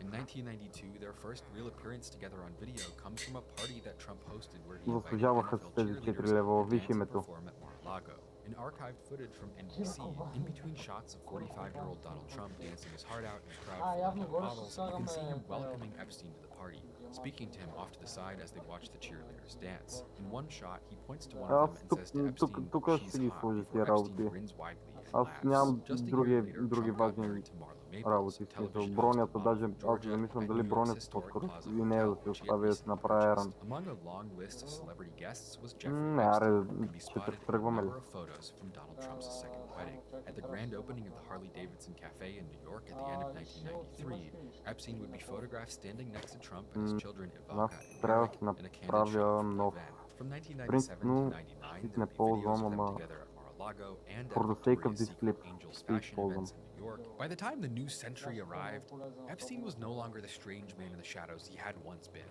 Seen in public often, especially with friends like Donald Trump, he started cultivating a sense of mystique that was of great interest to journalists and onlookers. A Boeing 727 parked on the tarmac with his name on it, a private island with full-time staff, the biggest house in Manhattan. If Epstein wasn't catching up to Trump, it was because he had passed him, and so it was far too late for Epstein to remain a secret for long. Naturally, the questions arise. Who is this guy who seems to have a source of infinite wealth without anyone knowing who he is? How did he afford the largest private home in Manhattan without ever doing business in public? And how does he know all of these people? And why do they like him so much? Epstein would be the subject of profiles in New York Magazine and Vanity Fair as journalists covering the scene tried to figure out how he became so connected without ever really making a name for himself in business first. And a big part of that was his connection to people like Donald Trump. When a journalist from New York Magazine called Trump in 2002 to ask for a quote on Epstein for a piece they were working on about him, he would reportedly boom through the speakerphone to say, "I've known Jeff for 15 years. Terrific guy. He's a lot of fun to be with. It even said that he likes beautiful women as much as I do, and many of them are on the younger side." But aside from their mentions of Epstein's obsession with being surrounded by models, journalists would write about Epstein's meetings with Bill Clinton, his friendships with entrepreneurs like Donald Trump. But ultimately, most of them would write the whole thing off as Epstein likely having less than meets the eye behind his carefully curated persona. With no real history in business or finance to explain his connections, they kind of talked about him being a complicated con man more than anything. Не е равно, influence he had been равно gaining е for his това presence Байон in the напред elite не с неговите intellectual спорове. circles. He hosted group dinners at his Manhattan Ми, townhouse. He flew само academics долу, and където technologists to беше conferences Antiques Портерса. Island. He styled himself as a patron of the big questions in science. He poured millions of dollars into Harvard and MIT. Photos from the готиния time show him Портерс, shoulder to обаче. shoulder with Нищо famous не намерих. researchers and philanthropists. Guest lists from his townhouse read like a who's who of science Браво, and Коки. finance. The idea was simple. Jeffrey Epstein wasn't a mysterious hedge fund banker. He was a benefactor of knowledge. But Мамка then, му. it all very И аз suddenly паднах. came crashing down. Да, внимание, че има един... Подстригвай, оформяй или бръсни. Филипс Онлайн. То не е брут, то е Да, не е мини сърдечен удар. نازحة من معسكر جباليا. ميني بيكا ده بيكي تسهل. احنا طلعنا بمدرسة وانا طبعا كنت شايلة كنت حامل. كانت صعبة جدا جدا. أول شيء عانينا من المشي الشديد أثناء نزوحنا وهربنا من الاحتلال. رغم ذلك كنت بالشهر التاسع.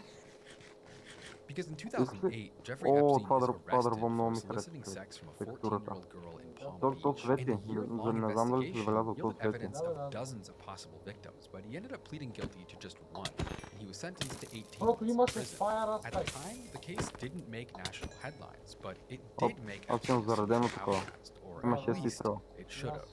When he was released 6 months early, though, Epstein's social life largely went right back to normal.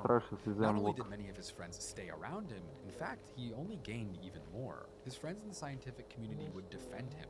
His famous celebrity dinner parties resumed unchanged. People like Woody Allen, Jesse Handler, Prince Andrew, they'd all stay by his side.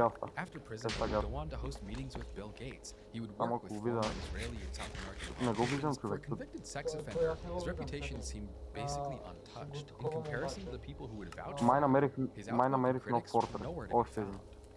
And at the same time, the details of the Epstein case had never quite been picked up by mainstream media or national consciousness. With his case having taken place before mass adoption of social media, the average person simply didn't know much about Epstein or his crimes. But at the end of 2018, that would change when Julie Brown of the Miami Herald broke a 3-part story called Perversion of Justice that revealed a truth that had been almost completely hidden about the Epstein case. And that was that not only did Epstein likely commit far more crimes than he was ever charged with, but that there was a year-long FBI investigation that ended up getting swept under the rug while Epstein walked away with an absurdly lenient plea deal. While Epstein spent 13 months in a Florida prison in 2008, he was allowed to have his own private housing wing, private security, an unlocked cell, work release where he could leave the jail all day, every day, unsupervised. And all of this was after federal prosecutors allowed him to write up his own plea deal for crimes that should have carried a federal sentence, measured not in months, but in decades. The story was an immediate bombshell. In fact, it made such an impact that after just a couple months, and after taking a closer look at the circumstances surrounding Epstein's original plea deal and incarceration, federal prosecutors realized that not only was his case originally handled unlawfully, but that there was a mountain of new evidence and victims available that could build an entirely new case on top of. And so on July 6, 2019, at Teterboro Airport, New Jersey, Jeffrey Epstein is arrested by the FBI upon returning from a trip to Paris. While searching his home, agents found thousands of photographs of his child victims locked away in safes behind cash and diamonds. He was denied bail, sent to a notoriously rough jail in New York City, and for the first time in his adult life, Jeffrey Epstein was not in control. The stories of Epstein's time in jail would center around desperate bids for some kind of power over his environment. He would exploit the right to an attorney, paying lawyers to sit silently in conference rooms for 8 hours a day to avoid his cell, while he bought every snack out of the jail vending machines over and over, only to throw it all in the trash. But this time, there were so many eyes on him, so much attention, that there was no way he was getting any kind of sweetheart plea deal or house arrest. Jeffrey Epstein became one of the most hated men in the entire world, and his trial was gearing up to be one of the most notable and frenzied in modern history. It wasn't just about what he had done. It was about all of his rich friends, his powerful connections, and the question of how did it get covered up, who had known, and who had been helping him. But early one morning in August of 2019, just about a month after he had been arrested, news broke that Jeffrey Epstein had been found dead in his cell. Some breaking news Първо, че не right мога now. да видя Disgraced дъното. financier Jeffrey Epstein has taken his own life while he was behind bars here in New То York дъното е City. лава, аз го видях. the fabric holding America Не together мисля, че was и torn ти to искаш shreds. да, It wasn't да го about виждаш. Epstein's death. It was about the collapse of the idea that Да, justice защото could на мен ми happen. изкочи A сърцето, man като who го had видях. lived at the highest possible level of money, О, това. politics, and Правим celebrity така. was gone before he could stand trial and be forced to tell exactly what he had done and who he had done it with. To millions of people around the world, it was confirmation that the system was rotten to its core, that the rich and powerful could make even the most notorious scandal on earth disappear in the blink of an eye. After Epstein's arrest, it had been pretty clear to most Ма people внимавай, that че he напред е wasn't точно the лава guilty лейка. one. Now it was clear Аз that за he това had ти been казвам working да with я... someone so powerful that they could have him killed at the drop of a hat. And in the weeks and months that followed, almost every single person who was known to have been associated with Epstein would have the finger pointed at them. И The над Clinton след също family, аз Bill предпочитам Gates, ходя Prince Andrew of отгоре England. за It was хайграунд. like all of them had been splashed in the face with bright red ink. And many of the people in Epstein's network didn't make a clean break. Ghislaine Maxwell, his longtime partner and recruiter, was arrested in 2020 after a manhunt. She was convicted of sex trafficking and sentenced to 20 years in prison. Добре, тук просто е пълно She's described as Epstein's one-time girlfriend and business partner. She's now going to face и child sex съм trafficking related не charges. идва и долу, не стига. The son of Queen Elizabeth II had been facing accusations from Epstein victims for years, even before his Ела, ама second много arrest. внимателно, And моля. eventually, in 2022, he settled a lawsuit out of court for reportedly $12 million. While he was never О, да, charged with a браво. crime, his Умен. public role in the English monarchy, his military titles, and all гъби. his royal funding was taken away, casting Prince Andrew На тебе не in the shadow ти of his ли crimes трябваха for гъби the за rest of his нещо life. по едно Well, време? today it's been announced that Prince Andrew will be stepping away from all of his 230 Еми, charity кои гъби ти трябват? Notable Democrat Червени? politicians and donors like Bill Clinton and Bill Gates would also be plagued by questions around their involvement for years.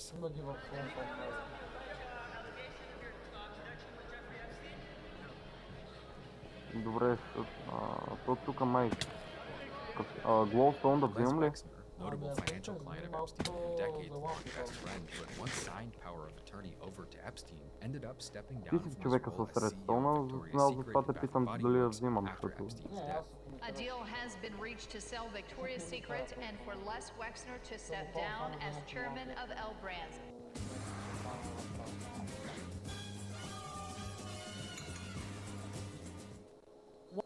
What happens if my dad starts В Tai момента... Chi tomorrow? Мале, как се мисли, че паднах. В момента съм горе на Глоустона, за който ти питах. High-profile modeling agent who had Uh-huh. long been known to be a link in the trafficking network that procured children for Epstein and his clients to abuse. Even as far back as the first FBI investigation of Epstein in the mid-2000s that ended up getting covered up by Alex Acosta, they knew that Epstein was having kids flown in from Paris. And so at the end of 2020, Jean-Luc Мама Godard ти was деба, arrested by French National откъде Police while изкочи trying пъти, to бе? escape the country on a flight to Senegal, although he would eventually avoid sentencing when he hung himself in his jail cell a year later. Former modeling agent linked to Jeffrey Epstein was found dead in his prison Обруб cell ти this се, бе. morning. Many of Epstein's partners and friends would be convicted, disgraced, or Май even умря. turn up dead the same way he did. There's no doubt about it. Epstein was at the center of a circle of rich and powerful Тук pedophiles. не ти Yet препоръчвам one да relationship ходим would stand насам. out above the others. A connection that still Не, refuses to насам fade. Donald Trump had political Не ме бутай, aspirations бе. for decades. Even in the late 1980s, he saw a future where a celebrity entrepreneur like himself could be viewed as a serious Аз е politician. така, че This sounds за like секси. political presidential talk to me, and I know people have talked to you about whether or not you want to run. Would you ever? Probably not. You said that you could do a better job at negotiating an arms control agreement with the Soviets than some of these professionals who've been trying to do it for years. I didn't say me, Mike. I said somebody has to do it. If it were me, that'd be fine. I could do it. In 1988, he approached Republican political strategist Lee Atwater to ask if he could be put into consideration to be George H.W. Bush's running mate, a request that Bush and his team reportedly found Това са просто strange. някакви рандом пещери в After that, Trump would flip-flop between Democrat and недър. Republican for years before announcing at Trump Tower in Недър. June of 2015 Не. that he would be running for president of the United States with the slogan "Make America Great Again," tackling issues like legal immigration, Islamic terrorism, the rising national debt, the offshoring of American jobs. Мен ме Donald притеснява Trump това, didn't че hide from the fact that he had дори не знам къде е това навънка. In fact, for Trump's supporters, that was part of his appeal. The idea was that because he wasn't a politician, because he was rich, he could do what no one else could. He couldn't be bought. And that's why, when 2 years into his first term, when Jeffrey Epstein was hauled into federal custody and the mask was ripped off of one of the most shocking criminal sexual abuse scandals in modern history, and with people realizing that Epstein didn't just act alone, but that he was acting with some of the world's highest elites, All eyes snapped to Donald Trump. If anyone was going to drain the swamp, this was going to be the moment. Reporters would press Trump about his own connections to Epstein, but his answers were blatantly evasive. He would say, I was never a fan of that guy. He would say that they hadn't spoken in many years, but that was it. He didn't offer an explanation. He didn't offer more evidence. It didn't even feel like he was the president who ran on draining the swamp. In fact, it felt like nothing but standard political theater. Deny, deflect, move on, hope the world forgets. Well, I knew him like everybody in Palm Beach knew him. I mean, people in Palm Beach knew him. He was a fixture in Palm Beach. I was not a fan of his. That I can tell you. I was not a fan of his. And so there was no document dump, no clear account of the Epstein case from the White House. They offered nothing. But that evasion only made the world more curious. So as time went on, the world wouldn't forget as easy as President Trump seemed to want us to. And so the Epstein case doesn't just disturb the nation the way that a serial killer or a terror attack might. It became essentially a dumpster fire sitting on the front steps of the White House. And it was one that would be nearly impossible to put out as millions of people started to see the slogan of draining the swamp as nothing but an empty promise. Or, even more likely, that it could be part of the cover-up itself. And so what at first looked like just a couple of policy patchwork it hardened into a decades-long tie. Trump and Epstein weren't just passive acquaintances. They were fixtures in each other's lives. With the president himself now under the microscope thanks to his own evasive behavior, a barrage of old secrets, evidence, and accusations start to resurface. But during Ghislaine Maxwell's trial in 2021, flight logs from Epstein's jet showed that Trump would ride on board no less than 8 times in the late 90s, regularly carpooling between their mansions together on the very same aircraft that was dubbed the Lolita Express by Caribbean locals who witnessed Epstein returning to his private island many times with disturbingly young girls in between regular visits from princes and presidents. Trump says, I was not a fan of his, but when Epstein's little black book was made public, it included 14 phone numbers for Trump and his family, including contact info for his wife, his house staff, and his security team. Trump would snap at reporters. Are you still talking about this creep? He would describe someone you see at the grocery store in your neighborhood. Are you still talking about Jeffrey Epstein? This guy's been talked about for years. And are people still talking about this guy, this creep? That is unbelievable. It just seems like a desecration. Some evidence was even hidden in plain sight. The infamous 2002 quote from New York Magazine made headlines again all throughout the last year. Today, Trump says that Epstein was an acquaintance he never particularly liked. But 20 years ago, he acts like they were best friends, saying, I've known Jeff for 15 years. He's a terrific guy. A lot of fun to be with. He even said that he likes beautiful women as much as I do, and many of them are on the younger side. These were clues sitting in the open, spurred through moment phrases that didn't age well. Trump keeps saying acquaintance, neighbor, friend of a friend, but even in his own words, the relationship was much closer than that. But it didn't stop there with alleged closeness found in papers, documents, and quotes. In fact, there'd be a number of third parties that would allege much worse things, some of them coming out long before Epstein's case resurfaced. One of the most jarring was from 2016, when an anonymous woman filed a lawsuit alleging that she was raped by Trump at age 13 in the mid-1990s at Epstein's Manhattan townhouse. In her lawsuit, she described raucous sex parties hosted by Epstein, where she said that Trump assaulted her on multiple occasions. The case never made it to trial, with the woman's attorney writing that multiple threats on her life had made her afraid to move forward. But Jane Doe wasn't the only one. Maria Farmer, one of Epstein's most long-running and outspoken accusers, would tell a story about a late-night visit to Epstein's office in the mid-90s where Trump arrived at the same time as denying her, only for Epstein to arrive and remark, she's not for you, to his famous friend. Trump would then allegedly say, she looks young, I thought she was 16.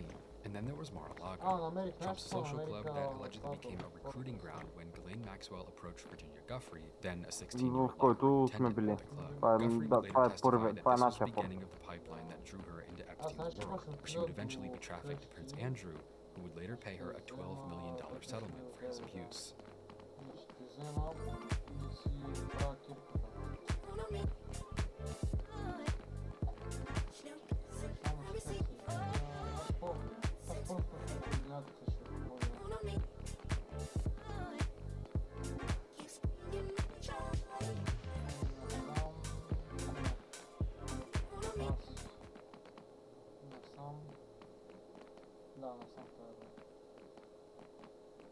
Не.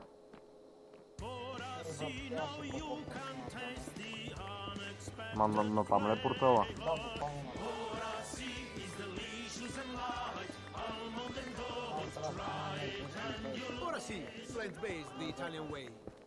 Давай, Робе, купай. In 2019 and 2020, the Epstein story cooled off. partially because Trump was actually voted out of office around the same exact time. Joseph R. Biden Jr. is Как му така elected изпуска the златото 46th president of the United States. But when it was time for Trump to campaign again in 2024, Какво? he's faced with more questions about what he'll do about the Epstein case once he's elected. Тук ако тръгнем да говорим кой е и кой не е еврей, Probably will be. So if you're able to... мисля, че много бързо ще се върнеш в родината си. And he actually promises this time to release any and all files that the FBI has on Epstein. But I'm in support of keeping it totally open. I couldn't care less. I have said to Pam and everybody else, give them everything you can give them. And so once he was back in office after his second term, the public obsession with Epstein only grew even more as people waited for him to release Не те разбирам какво говори.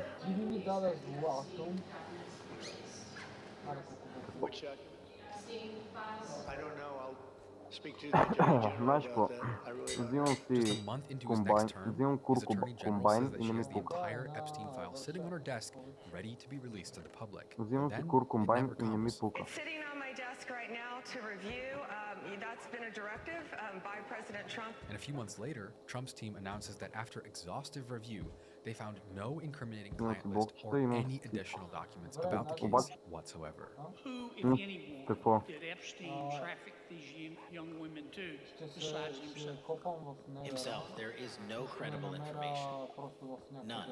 If there were, I would bring the case yesterday. Even after people on the Яре, Trump team аз съм нави да го направим заедно, така ама да се разделим. Closure. People were angry. All throughout the mainstream media, there were headlines talking about how MAGA was turning on Trump for dodging Седи. documents. Примерно аз ако съм аз на този блок и ти да си на същия блок. Blowback is there right now in MAGA world specifically? It's pretty big, I Да. have to be honest. And a lot of people in MAGA, they really want to know more information about the people that were involved with Jeffrey Epstein. But instead of the answers that Trump once promised, he started not deflecting or dodging questions the way he had before, but now lashing out emotionally. Are you still talking about Jeffrey Epstein? While his supporters in the media would ask why exposing Epstein's network wasn't part of Trump's mission, he would brand the Epstein case as a waste of time and energy. Protecting any friends or donors, sir? So this is a Democrat hoax that never ends. I understand За сега не предполагам нищо няма, не си намерил. I know that no matter what you do, it's going to keep going. Ами то нормално. Аз намерих тук някакъв отворен байл, но пак се оставам вали и някакъв газ ме тепи. Even if that meant blaming everyone but himself. And so at the same time, perhaps because Trump so vocally rejected any transparency at all, the media's focus on Epstein would only grow stronger. In July, Добре, ще поема на някаква друга страна, знаеш, защото ще има на газ ме тепи. Conservative media conglomerate published the contents of a note that they claimed to have taken out of a birthday album that Ghislaine Maxwell prepared for Epstein's 50th birthday back in 2003. And the album was full of notes and drawings from many of Epstein's close friends. Les Wexner, Epstein's longtime business partner and the only known client at his supposedly elite money management firm, wrote, "I wanted to get you what you want, so here it is, alongside a drawing of breasts."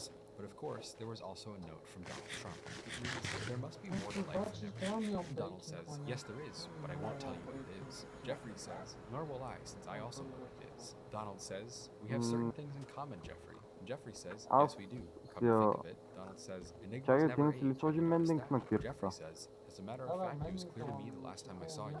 Donald says, "A pal is a wonderful thing. Happy birthday, Ако имаш and мендинг every day към another брейкинг, трябва wonderful secret." ти е не е Within много, the borders не of the е drawing такова. of a woman's body, and at the bottom, Donald Trump's signature was placed where her pubic hair would be.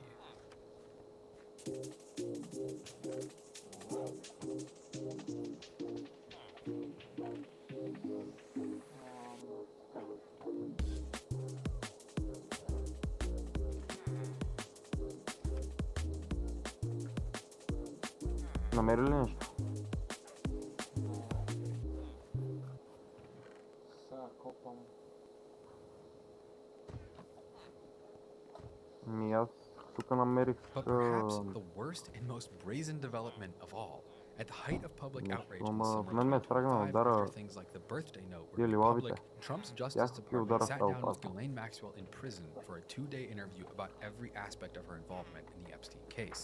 And less than a week after that, the Bureau of Prisons transfers her to a minimum security prison camp.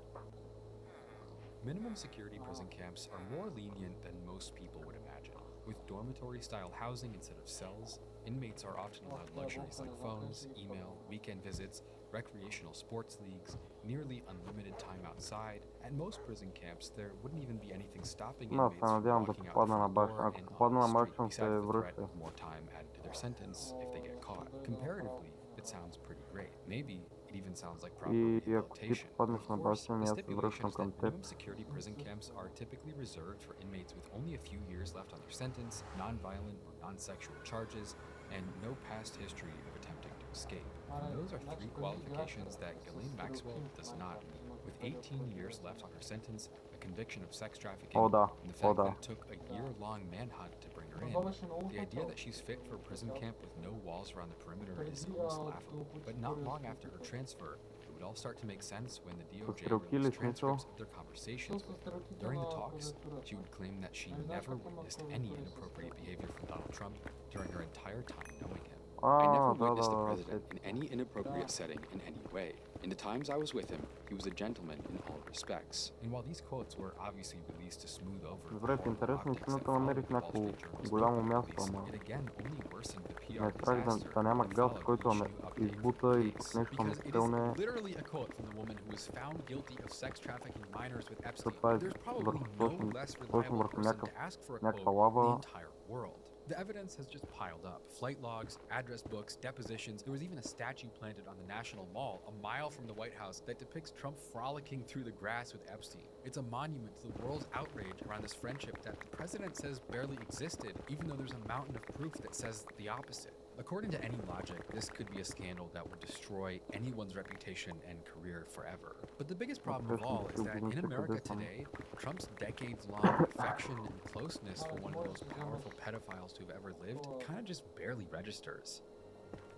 And so even after years have gone by, even after getting away with it, it still does remain this albatross on the neck of the White House. This black hole on the front lawn that many millions of people just can't forget. But at the same time, people like us watching these videos, we're kind of a minority. Because the most disturbing part of the Trump and Epstein story isn't what they did, it's what they got away with unscathed. Trump's donors are still showering him with money, and his political support remains intact.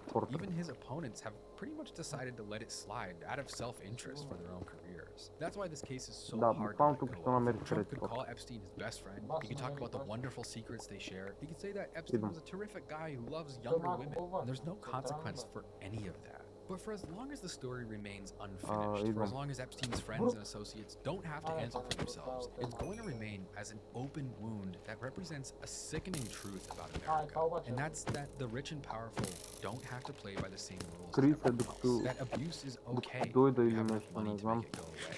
For decades, I think Americans have come to worship. We kind of all believe that, you know, to use the classic figure of speech, we see ourselves as millionaires who haven't made it yet. And so we've come to hold the pursuit of money and the worship of wealth above actual right and wrong, out of the subconscious hope that we can someday climb the ladder and have that stability and luxury and the exotic lifestyle. I think the only problem is, though, that we've been convinced to accept our own downfall along the way. The 1980s ushered in a new era of culture and ideals. Reagan-era deregulation put the idea of the self-made man on steroids. The stock market was growing like never before, and before long, self-made wealth would become not just admirable, but it would be seen as proof of moral superiority and intelligence. We saw the rise of the idea that greed was just objectively good. The thirst to have more wealth, to control more assets, no longer needed a reason. It was just something you could do for its own sake. Mansions, driving exotic cars, traveling the world, it didn't really have a purpose. In fact, in America, this type of wealth would become a virtue of its own. Being rich was seen as proof that you were smarter, tougher, and more American than the suckers that settled for a small, quiet, safe life. Even questioning these ideals could be seen as anti-freedom and anti-capitalism. More than ever, getting money and getting a ridiculous amount of it became the American way. And that worship of money and wealth has continued to grow and take hold in America until it's grown even far, far beyond what people just 40 years ago would recognize. And today, we don't just admire wealth, we've subjected ourselves to it. In 1980, Forbes reported that there were around 13 or 14 billionaires in the US. But today, that number is at almost 1,000. And the way that that affects the normal person is internalizing a worship of money above everything. The high-stakes world of stockbrokers, tech companies, development, entertainment, it's trickled down to crypto schemes, the love of exotic luxuries, the rise in consumer debt, and an obsession with not just getting rich, but looking rich. Millions of us have been trained to anticipate our own opportunity to go from rags to riches, to make millions overnight, to live our own self-made dream of Lambos, penthouses in Miami, big bust-down chains, but that's all it is, a dream. While almost 1,000 billionaires is 100 times more than there were in 1980, it's still only 0.00002% of the American population. Not even 0.003 of 1%. You're actually a lot more likely to die in a plane crash than you are to become a billionaire. But meanwhile, since 1980, the cost of living in America has also exploded. Today, we only make about double in wages compared to what we made back then. But life today costs 5 to 10 times more, while billionaires multiply 100-fold. The middle class got stuck with skyrocketing bills and less options and freedom than we ever had before. All the while, though, this worship of money only grows. Younger generations are going into unprecedented levels of debt for luxury goods to signal wealth that most of us will never actually have. And so while we keep our eyes on the sky, looking for a way to climb up and join the rich above, we've forgotten to stop and see that they only got rich because the ground underneath us is falling apart. Roads are crumbling, schools are starving, rent is spiking, CEOs make a billion times more than they used to, and most of us are pretty poor. That decay that we experience and see in society around us, the lack of stability, the lack of flexibility and growth, a lot of other people on top are making money from it. That's the part that hurts. That's the system that's already decided who goes unpunished and who doesn't. It's not about just Trump or Epstein. It's about living in a country where money is more powerful than even right and wrong. Мале, не, умряха и нещата изгоряха в лавата. And both of them did things throughout their career that would be simply unacceptable for anyone less wealthy, but they simply continued to push and push, and in the end, they had their way over and over. And the Epstein case is, in a way, the final reminder and piece of proof that shows us how much things have changed. Jeffrey Epstein carried out unthinkable horrors against hundreds of children for over 10 years, and he did it in the company of some of the world's most powerful people. Some of them, I'm sure, had no idea. Some of them were willing to turn a blind eye because of the access or funding or connections he might provide them. Some of them, they joined in. His network included intellectuals of the highest caliber, members of the royal family, actors, writers, directors, billionaires, and even presidents. But again, Trump's career rolls on like none of it ever happened. The media moves on, his deflections work, even his political opponents don't mind letting it go. So whether or not Epstein's story is ever resolved, I think one thing is abundantly clear. The people who hold the power aren't actually subject to its rules and regulations. And in a world where our leaders no longer even have to pretend to respect the idea of right and wrong, that's not a good omen for the future. We're supposed to trust the government to maintain the systems of freedom and justice that we want to believe in. But now, as time keeps passing, that looks more like a myth from the past than anything that ever really existed. A system where the rules mean nothing, as long as you can pay your way out of it, that's not a world you want to live in. And the idea that there's nothing off limits, not childhood innocence, not abuse of the federal justice system, the idea that right and wrong will lay down and die for things like that, it's madness. It's not a conspiracy. And so in a way, Epstein and Trump, the two OG billionaires, the best friends from New York, they will have forever gotten away with it. And we already see it today. It's what's happening right now. But I think ultimately, this story is about all of us. It's about our world, our trust, people who have power over us, the accountability they don't have to face, and how that affects us. It reminds us that a society built without accountability isn't a society at all, but an illusion waiting to collapse. But all we can do right now is stay aware and refuse to forget. I'm Philip. This is Volksgeist. I really appreciate you guys supporting these videos. They're all made completely independently with no media company logo or no one telling me what to say. And we never use AI. It's all done by human creativity, music, editing, writing, research, all done by people. And honestly, it's a very demanding process. So I started making these shirts that are reflect the topics and themes of the video to help draw support. So if you guys want to support that, these are done extremely high quality American такова likes. те We няма make да them се all in the рекламват. US on our own embroidery machines. It's done by me and my team. And honestly, it's probably the most morbid, depressing YouTube merch that exists. But if you would like to wear a reminder of the reality of this story and moment in history, you can go to spiritworld.store, which is our brand, and you can get free shipping in the US on these really nice, comfortable, high-quality embroidered sweatshirts and t-shirts. Again, that's spiritworld.store, and I really appreciate you guys buying my truly morbid YouTube merch. So thanks again for watching. I appreciate the support, and I'll see you soon.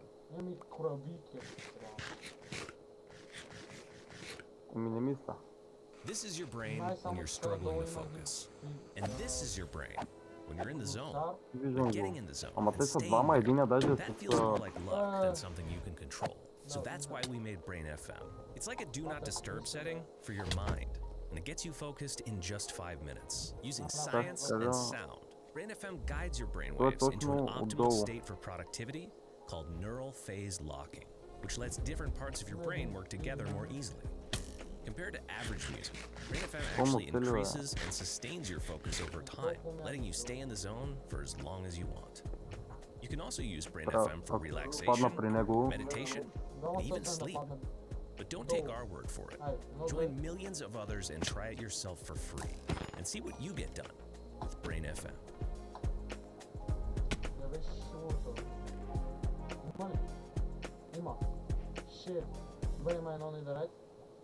Това ни беше идеята. Добре, да това можеш го убереш. Така, убери. О, чакай, ще нападна.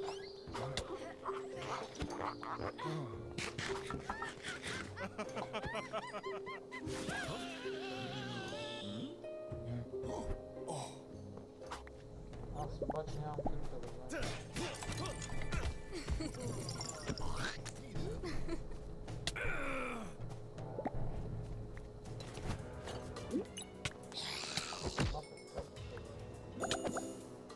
Майко! Шит! Манга! Не! Не!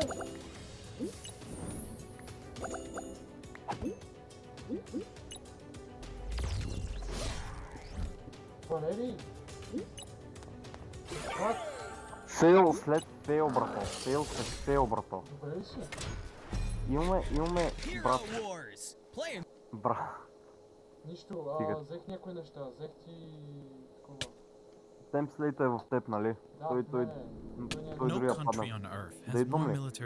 Има един недарай, ако можеш го върнеш на нас, обаче няма With bases in places like the Caribbean, the Azores, then countless ones in Europe, stretching into the Arabian Peninsula, to Kenya in Africa, Diego Garcia in the Indian Ocean, Singapore in Southeast Asia, to Australia, and dozens of bases in Japan and Korea. In total, the US operates bases in more than 70 countries spanning the entire globe, and is able to project power virtually everywhere. But there is one base that is completely different from all of them, because usually these bases are in allied countries with which the US has good relations and military cooperation. But not this one, the US base in Cuba. It is called Guantanamo Bay, and unlike the other bases, this one is located in a country that the US is in conflict with. The US considers Cuba a state sponsor of terrorism, and Cuba considers the US presence in their country illegal. The base is a place of extreme contrasts. Some parts of it look so much like a typical American city, and a pretty nice one actually. There are schools, sports fields, there's a McDonald's where you can liberate your day by eating a McMuffin. And then there are these suburban-style houses where US military personnel can live. There's even a somewhat makeshift 9-hole golf course right on the base. The greens, little islands surrounded by the dirt. I'd have to say this is probably the strangest course I've played. It is very challenging. But right next to this seemingly typical American town, there are large detention camps housing some of the US highest security prisoners. Camps that have caused political controversy over decades. For this extensive documentary, I set myself the goal to understand this unique place. Because Guantanamo Bay plays an important role that goes far beyond the headlines during the War on Terror. This is America's most controversial base. Explained. So here's the deal. I'm building up to something with this video. Throughout this story, I will be trying to view Guantanamo Bay as a sort of metaphor, because I believe that this military base can represent the complicated relationship between the United States and the rest of the world. And I've chosen 4 themes to guide this idea. First, there's independence, a word that means so much in how the US defines itself, but also how it views its ties with other nations. And independence is the perfect keyword to lead us to our first question. How did the US acquire this piece of land in the first place? And why is there a US base in Cuba? The answer, not surprisingly, is by force, but not by war with Cuba, but instead with Spain. Christopher Columbus had claimed Cuba for Spain in 1492, and for centuries it was part of the Spanish Empire, which at its largest extent stretched all across the Americas. But in the late 1800s, the Spanish hold had significantly decreased, and Cuba and Puerto Rico remained the last Spanish holds in the region. Cubans began to fight for independence, and for years the United States watched on the sidelines, until they couldn't anymore. Disturbing reports began making their way into the US news cycle. Cuban rebels fighting for independence were getting support from local farmers who provided housing and food to the resistance fighters. And to put a stop to this, Spain decides to move anyone who lives in the countryside into literal concentration camps. Anyone who refuses to relocate to these camps is killed, and within these camps, diseases and starvation quickly spread. Hundreds of thousands of Cubans die in these camps, and the American public becomes sympathetic as they hear more horror stories about what their neighbors across the Gulf are being subjected to, and they begin to ask their government to step in. The pressure from the American public and the desire to push the last remnants of European powers out of the Americas finally leads to the United States joining the fight. Just a little over 120 years earlier, the US had fought its own war for independence, and now it is helping Cuba do the same. Обезкуражени сте в опитите да намалите и поддържате теглото си. Понякога, въпреки усилията, отслабването изглежда невъзможно. The war doesn't last long after this. Spain agrees to give up its last remaining colonies, and suddenly, Cuba is freed. Except, actually, it isn't. The treaty between the United States and Spain guarantees the independence of Cuba, but it allows the US to occupy the island. In turn, the US makes clear to Cuba that it will only withdraw its troops if Cuba agrees to its own treaty with the United States. A treaty that includes leasing land to the US for a naval station, the very one that would become Guantanamo Bay. Cuba, in no position to negotiate, has little choice but to agree, and the lease is signed. A lease that has no expiration date and can only be terminated if both countries agree. With the Guantanamo Bay naval base established, the United States begins sending annual payments for the lease to Cuba in the amount of $2,000 paid in gold coins. And the US establishes a permanent camp on the island. They build housing for military personnel, and they even built a baseball field. The US has fought for Cuban freedom, but it made sure that it can shape what that freedom looks like. And it will not take long until the relationship changes drastically. With Cuba now left to its own devices, a series of various presidents and dictators ruled the country, leading up to US-backed dictator Fulgencio Batista. Here he is with US President Eisenhower. For the US, the situation couldn't be much better. Guantanamo Bay becomes an important port for the United States Navy in the Caribbean. In 1931, a grass runway is set up by the bay.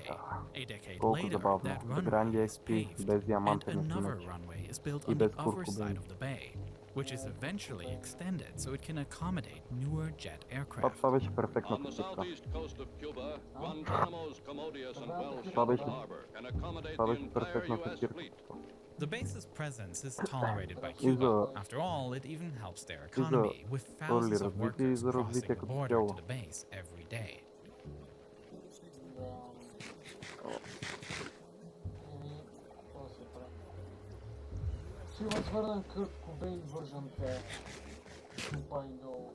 However, after just a few decades of peaceful coexistence, everything changed. In 1959, Fidel Castro successfully overthrows Batista's dictatorship, and he installs a new communist regime, one that quickly becomes very friendly with the Soviet Union, the arch nemesis to the United States. And with that, the Cold War between these two superpowers has reached Guantanamo Bay. The 42nd anniversary of his revolution with the biggest military parade ever staged in Cuba. President Eisenhower broke off diplomatic relations with a message read by Press Secretary Haggerty. Meanwhile, our sympathy goes out to the people of Cuba, now suffering under the After decades of toleration for the base, Cuba's new leader Castro has a very clear demand. He wants the land back for Cuba. Since, according to the treaty, both countries need to agree, and war against the powerful United States is not an option, there is little Castro can do, except perhaps turn to the Soviet Union. Strengthening this new alliance might offer protection, and just maybe enough leverage to push the Americans out. For the typical American, the tensions between the United States and the Soviet Union had so far only been felt far away from home turf. Proxy wars in Asia, with American and Soviet forces supporting opposite sides, and heavy militarization in Europe. But Cuba's alliance with the Soviet Union changes this. Suddenly, the Cold War was just 90 miles away from Florida. As the Iron Curtain is placed down in Europe, in the form of walls and fences, another Iron Curtain rises just outside the border of Guantanamo Bay, except this one is made of cactus. Cuban troops are deployed to plant a large cactus strip around the American base.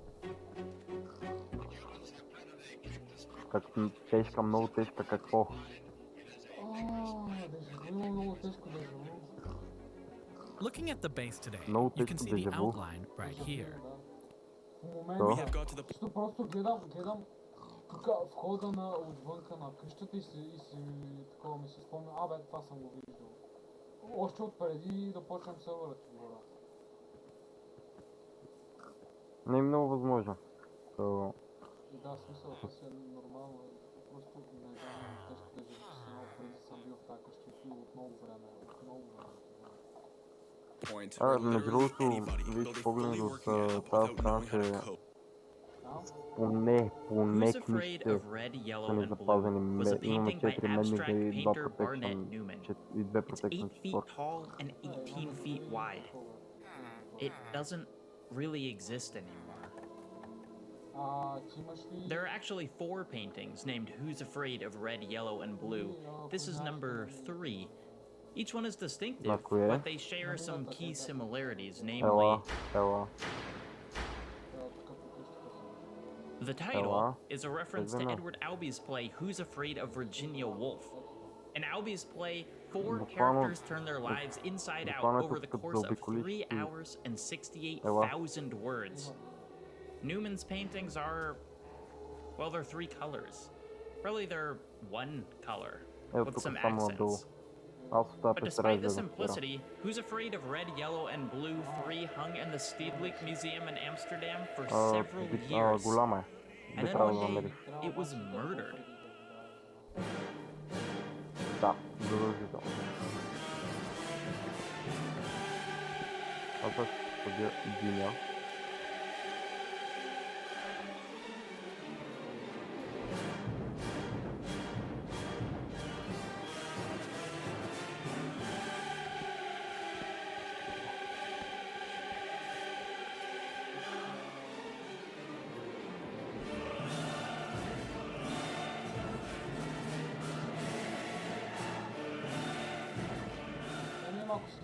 One day in 1986, a dude walked into the Steve League right up to the painting and just went to goddamn town. He gashed out about 50 feet of the fabric with a box cutter. 50 feet! That's like if he had carved out the entire perimeter of the painting. And for such an attack, he was put in jail for a while, but also he was roundly congratulated by more than a few people because red, yellow, and blue had been the subject of a huge amount of criticism since it first arrived.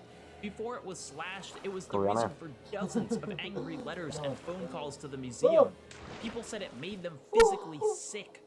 So someone finally having the balls to do something about it, to some it made him a local hero.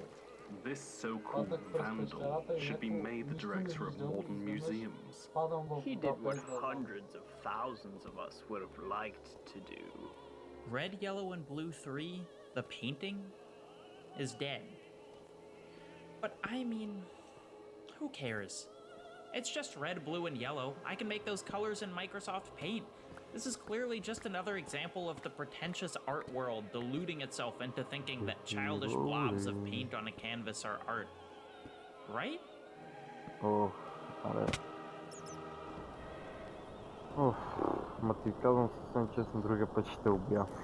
This is a game called 222 AM. It's free on itch.io, made by Alice, or @Alonculus on Twitter. And in a lot of ways, it's incredibly simple. Almost bare bones. But there's something there. The game is very loosely a take on late-night television. You flip through different scenes, intercut with grainy footage of showers, or empty intersections, or dandelions, or... It makes me feel like...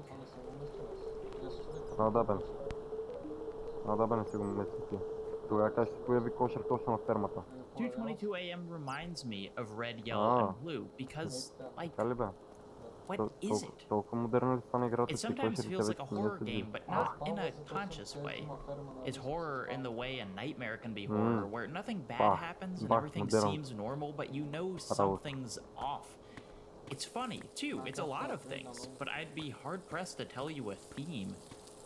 222 AM isn't married to a specific story or even a specific sequence of events. Different playthroughs will give you different scenes with different timings. Often, there's no way to interact with a scene. Sometimes clicking performs an action, sometimes it doesn't. Sometimes it gives full freedom of movement, and occasionally you'll need to accomplish a task. But that task might be opening a refrigerator, or digging a grave. And it's a game that's stuck with me.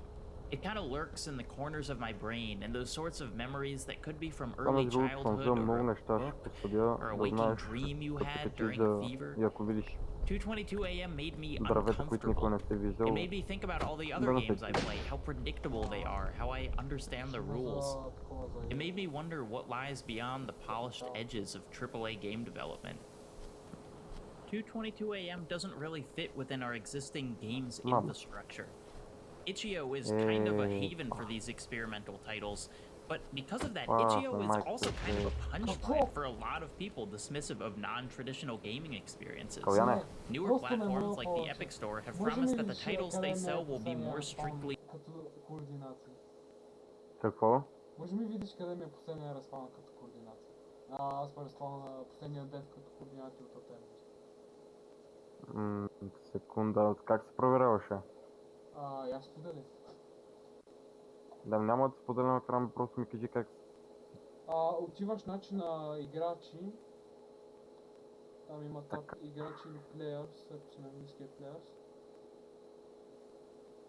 Playtime, така, Да, и там трябва има def и локация последно. Какво това е? Ако според да ми излизат реклами, ще е много добре.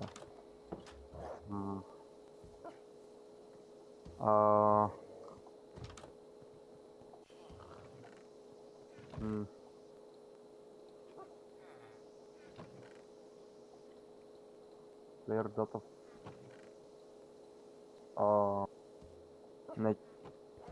Не, човек. Не излиза. Излиза. 140 Хикс 145 Z67. 67. Вау. 145, 67, какви са Y какъв е? Етасите. Не ги получавам. Какво? Не ги получавам. Брат, няма как да не ги получаваш в гейм чата на Майнкрафт. Не ги получавам, ако искаш ти скриншот, ма не ги получавам. Брато, рейджбейтваш ме с това, не ги получавам от вчера. Ето, виж. Аз си казвам, нямам. Дай ще ти споделя екрана, ако искаш. Така, спри с този екран, бе, момче. Просто отиди на 145-67. Ама Моля каква те. дълбочина? 56. Минус 56. Не, 56, не минус 56, просто 56. Защото ако беше на минус 56, ще ми изпише минус 56, а не 56. Аз съм се върнал към спана. 186. Какво беше първото? 45, бе, брат. 45, добре. 45 и 6 е, да. Кое? 145 и кое викаш, не те чух. Ами, 6-7. Да, това не е ли онова тъпо число, къде всеки вече мисли забавно? Аха. Нали, аха.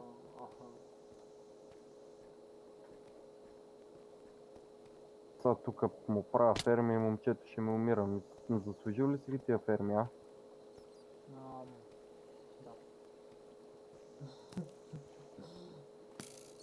Да. Брат, обаче тази изолираната къща много ме кефи. Абе, сигурно, че това са координатите. Нали много ме кефи имена изолираната. Да, сигурен съм, че това са координатите. Що? Защото малко съм далече от тях, в смисъл 2000 блока. Я за презареди това пейджа. Не,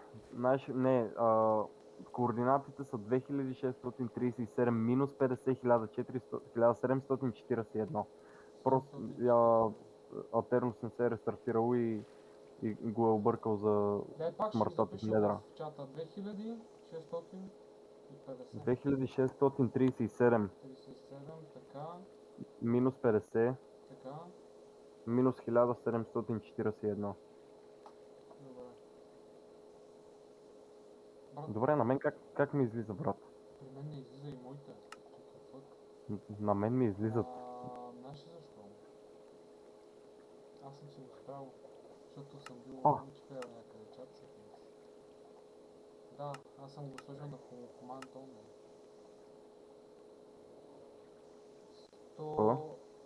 1633 минус 50, 1,7, какво беше? 1700? 41, минус 1741.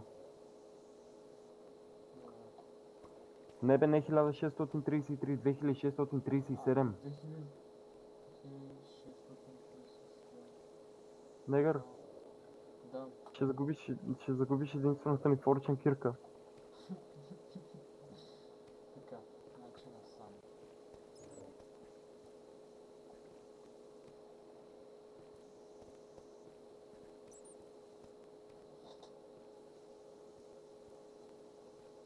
Ще бъдем крипър, не знам. Защо има такива скелети? Аз защо дойдох без храна? Доджвай, аз винаги е така като умра и... Не, аз трябва просто да умра, защото аз просто нямам никаква храна. Мале, съжалявам, майка природа. О, но... Какво ще направиш? Убих пчеличка. Лошо. Ами трябваше... Сложил съм, много си сложил като... дърва. Какво? Дърва много си сложил. Майко, не мога си взема едно дърво за мангал. Стоята ме би. Само бах майка. Умре. Не мерси, струва 5 лева. Мога ти плата по други начини. Мога ти плата по други начини. Те, педераса те еба.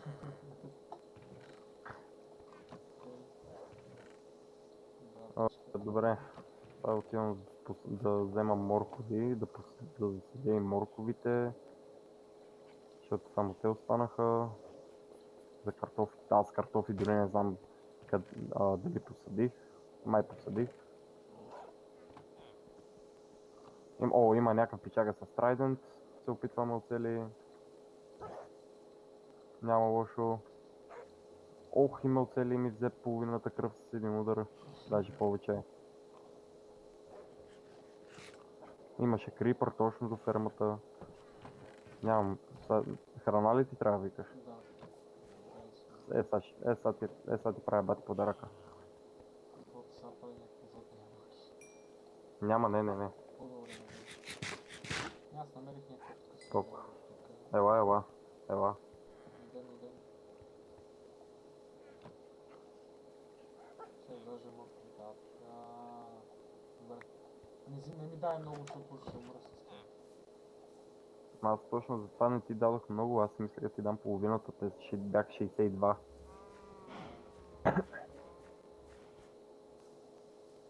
Още ги в някои чести, ще ги такова, ще ги правим някой друг път.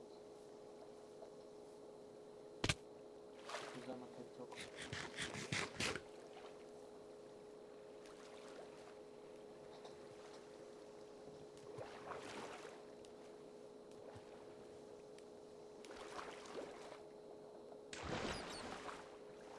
Колко добре може да се умра на това. Селените колко ни станаха? Вече не са малко. В интерес на истината не са малко, да. Искаш ли да горе на самото село да направим някаква ограда? Мога да е голяма и да не могат да минават те през нея. Да. И да ги пуснем да се разхождат свободно. Да, това ще е много яко. То реално е много добра идея, защото така понякога много мъчно ми става за селените просто. Не звуча като аз знам, ама просто. Въобще не звучиш като... Откакто умрях, станах вече разбирам населените какво им е. Да ни псуват и да ни плюват, да ги псувам и постоянно да ги плювам, не им е лесно. Брото просто не е реален сега.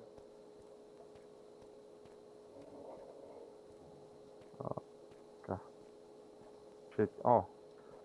Сега като дойдеш ще видиш най-добрия дизайн за Sweetberry градина. Добре, брат, разбира се, в мен ще се спомняш и Крипър точно в момента, който други да влиза от мен. Колкото и за нищо да не стават за сега, такова ще е. Докато не забогатеем по някакъв начин.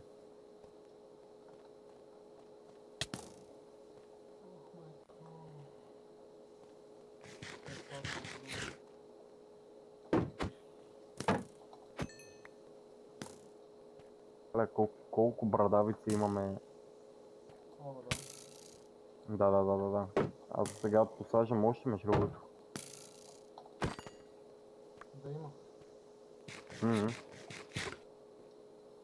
Ще има. Бая ще има. Мале, совета да е грабала. Друго, какво трябва да посадя? Трябва да посадя... бамбука, да, бамбук. Сова на грабала, маня.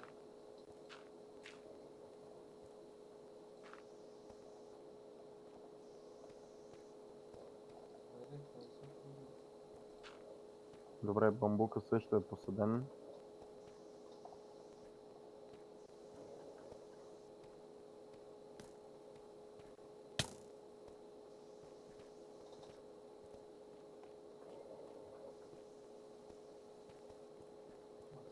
Как стои на не помня къде ходи. Ето, помня се вече.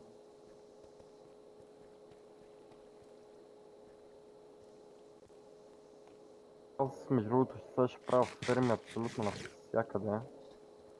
Да знаеш. Навсякъде ми предвид.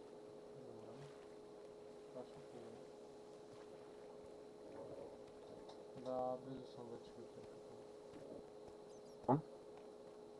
Знаеш какво е забавно? Кирката я няма. Как така кирката я няма? Кирката я няма. Това е Как забавно. така кирката? Кирката я няма. Заспаваме се.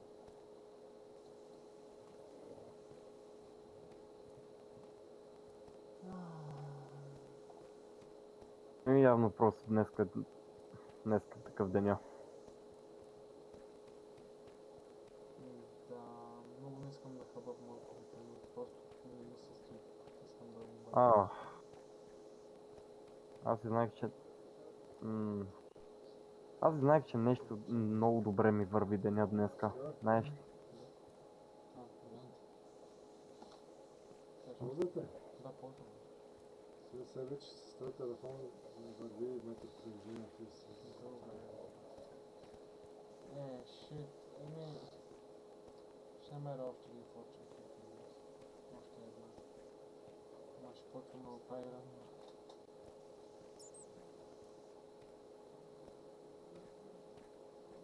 Как може то крипър точно тогава ме гръмна? Аз бях същит с всичко. Окей. Това се ядосвам. Коки? Да. Връщай се. Връщам се, пробвам се. То какво друго да правим? Дано утрешния ден ни е по-накъсмет. Да. Не, елате тук. Днес какво се случва, човек, мани? Днеска голямо падение. Да, загубихме... Много неща загубихме. Интересна истината. Нови диаманти. Брат, отивах в бокса. Найде са диамантите поне намерихме за какво ги използваме. Поне взехме темплейта. Да, и поне темплейта, да. В смисъл, значи не всичко е лошо, значи има и нещо добро. Да, не е като да умрем там и просто не бяхме взели нищо. А ти си представи да бяхме умряли с това? С темплейта. Просто ще живея много як ден днес. Просто щях да речь куйтна. Нищо се, поне все още си имаме 19 печки и 64 лантерна. Да, тях не се ги използва, трябва да построя. Значи имам... Какво имаме? Имаме 3 диаманта, имаме това. Това са диамантите. 3 диаманта? Имаме 3 диаманта. Аз ще просто купам майги с сайрон. Колко не дей се занимава. О, сега това. Заби, ще копаме пак. Явно се е видял, че ще копаме пак силно здравата. Да, като предишния път с 64 диаманта. Да. They'll only sell high-quality experiences. This might exclude the worst of the worst, but who decides what lives inside or outside the realm of high-quality experiences? Where do games like 2:22 AM fit in? Сега ли? We have 10 or 12 pictures of art, but we don't have any penises stretched out on the table. Thus speaks former North Carolina Senator Jesse Helms, a remarkable line that I believe should stand amongst the most famous in our nation's history. Ask not what your country can do for you. 407 years ago. We have 10 or 12 pictures of art, but we don't have any penises stretched out on the table. Mr. Helms is not currently a North Carolina senator. Currently, he's toxifying whatever water source he's buried closest to. But in his time as a politician, Helms was enamored with preserving the distinction between true art and deviance. In that beautiful quote, he was referring specifically towards Robert Mapplethorpe. Mapplethorpe was a photographer who took intimate pictures of human subjects, embracing men, various acts of homosexuality and sadomasochism, nudes of all shapes and sizes, and, in fact, a penis stretched out on a table. Mapplethorpe was a constant source of distress for Senator Helms, Well, Jesse talked about Mapplethorpe and his photographs constantly, and I mean, who wouldn't? Helms saw the photography as deviant and actively damaging to society, but he was also pretty politically canny about his opposition, and so he didn't try and get the art censored directly, just by proxy. Helms' stated target was the National Endowment for the Arts, a government program that provided money to artists and museums around the country. He argued that while Mapplethorpe's art may be abominable, what's even worse was that the American people were paying for it. If it even needs to be said, the amount Americans contribute towards that endowment is almost incalculably small. But Helms was a man of principle. He may have supported foreign death squads, but he was going to save Americans from spending that fraction of a cent on something queer, goddammit. It's Norman Rockwell and paintings of landscapes or bust. Helms was pretty talented at whipping people into a frenzy about this. When he talked about Mapplethorpe's deviancy, people showed up in protest at Mapplethorpe's exhibits. In fact, his attacks were so extreme and effective that a museum in Washington withdrew their future Mapplethorpe showing. Almost immediately, the museum then received an angry call from Jesse Helms's office. He demanded to know why they had withdrawn. Helms wanted more than to curtail funding. He wanted those photos to be shown off. If you truly thought the art was causing damage to society, wouldn't you try to hide it from everyone? But he didn't want it hidden. He wanted public displays of anger and hugely visible protests. Wanting it to be shown off was a statement of intent. Helms didn't care about art. What he did want was to raise big crowds of everyday Americans, each of them representing the country's anger at non-traditional lifestyles. I have to conclude that they really wanted that exhibition in Washington, said the museum's director, Christina Orca Hall, so it would fuel their fire. I remember the first time I saw them. I walked into a dimly lit room in the Tate Modern, looked up and saw this colossus. And next to it was another one. The room was full of them, actually. I was drowning between them. It felt like... Mark Rothko's work doesn't fit very well with the typical adjectives we use to describe art. Is this beautiful? Sure, but it's not beautiful. Is this complex? It is, actually, but it's not how we think of complex. What is it? It's red and brown, chunky stripes on an absolutely enormous canvas. And yet, oh boy, does it make me feel. I'm not unique for getting this sense from Rothko. His works hang in the most prestigious art museums on Earth. There's this gravity that I and others feel when looking at them. There's a presence. But Rothko's work, despite its acclaim, is still subversive, still challenging the ideas of what art is and what standards it should be held to. And because of that, there are people who hate it too. In 2012, a man painted his own name and a slogan in the corner of one of Rothko's massive works, Black and Maroon. He tagged it. And according to that man, he had fairly grand motivations. He said contemporary artists simply produce things which aren't creative in their essence or spirit.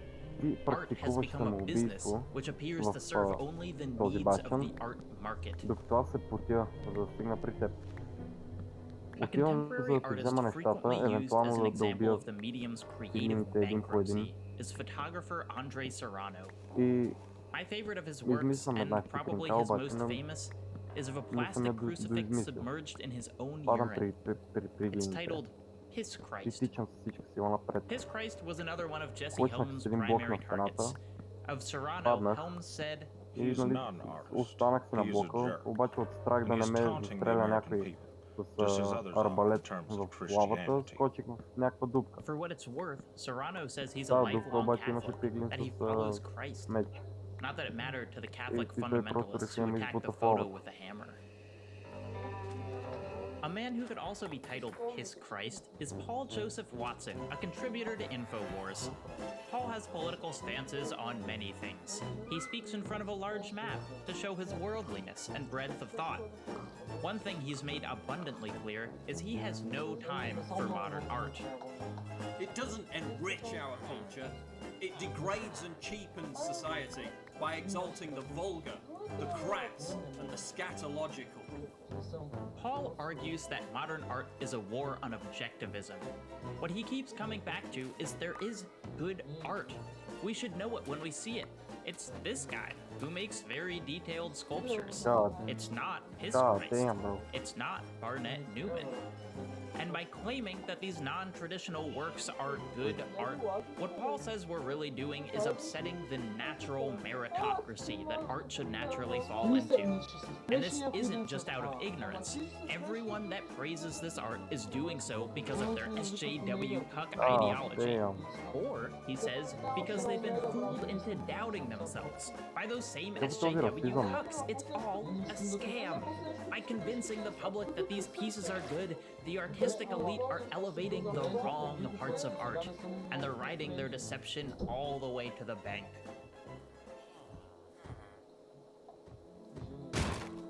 Paul's claims that we can objectively judge art often go right along with his assertions that people creating the bad art are talentless. It comes down to this. We have to maintain objective standards of quality and talent in order to discern the value of anything. Talking about skill in reference to modern art isn't unique to Paul, and it's an understandable reservation to have. When looking at a monocolored canvas, it's probably occurred to all of us that I could paint that. The easy response is that almost all art takes significantly more skill than it may appear to. For instance, Rothko, king of colored rectangles, is still kind of a mystery to much of the art world. He worked behind closed doors, carefully altering the chemistry of his paints with egg, glue, resin, and formaldehyde. His variations between gloss and matte are incredibly subtle and incredibly hard to replicate.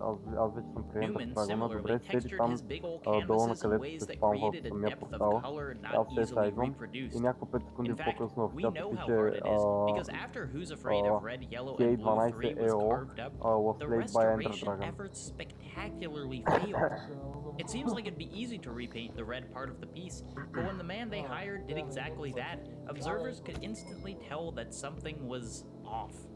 The shimmering quality of the hue wasn't there. There was no sense of depth anymore. The restoration tried and failed to recreate the delicate techniques of the original. Was it red, yellow, and blue? Sure, but it wasn't Newman. But this whole debate, does it require skill or not, is kind of missing the point. While I'm thrilled that Paul thinks that labor is what gives something its value and should be compensated as such, reducing art to a linear connection between skill and value fundamentally just turns art into a commodity. Paul talks about how powerful the sculptures of Ron Weck are, and I agree. I've seen this big face and it kicks ass. Weck's sculptures make me consider humans through a different lens than I usually do, making me consider my place in the species and building a strange sense of solidarity with these aggressively real-looking figures. But if someone told me that Weck was able to make these sculptures in minutes, and actually they didn't take much effort at all, I would still have those experiences. It is absolutely impressive when an artist spends huge amounts of time perfecting an intricate style, but that's not why I experience them how I do. Feeling art, getting the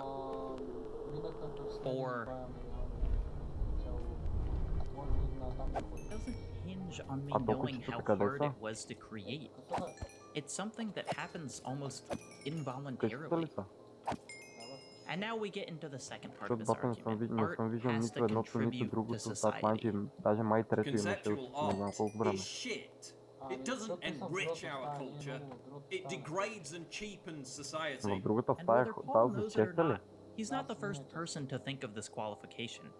In fact, it's very closely in alignment with a particular political ideology.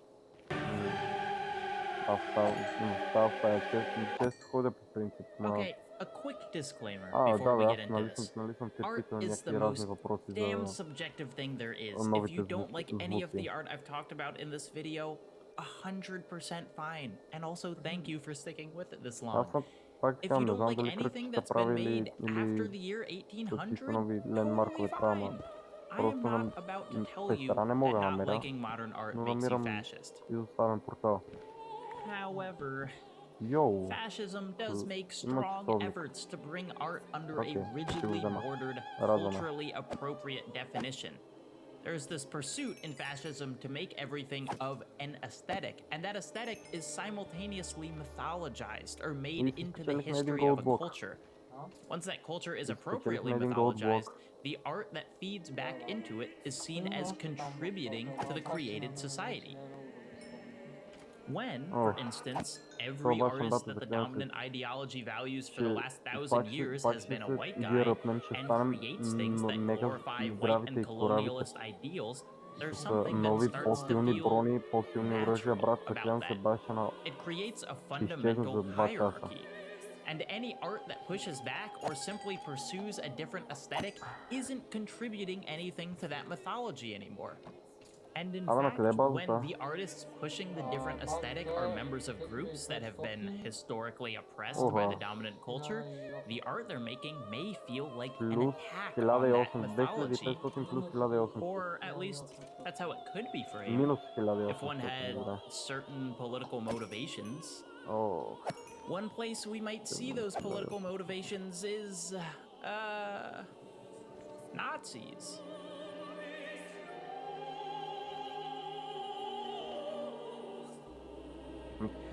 On one hand, you might look at Nazis and see a surprising amount of respect for artists.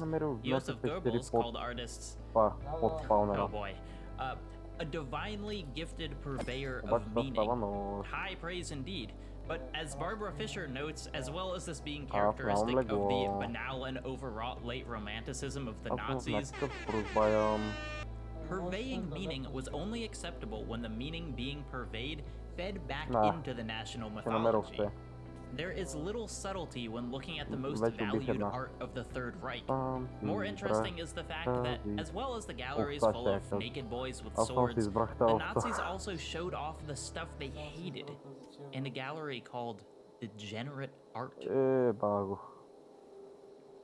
now stand in an exhibition that contains only a fraction of what was bought with the hard-earned savings of the German people. All around us you see the monstrous offspring of insanity, impudence, ineptitude, and sheer degeneracy. What this exhibition offers inspires horror and disgust in us all.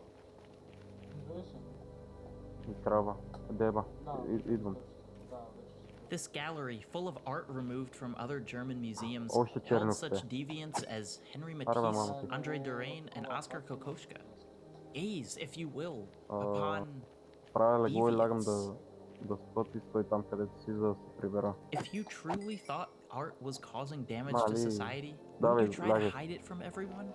But they didn't want it to be hidden. He wanted public displays of anger and hugely visible protests.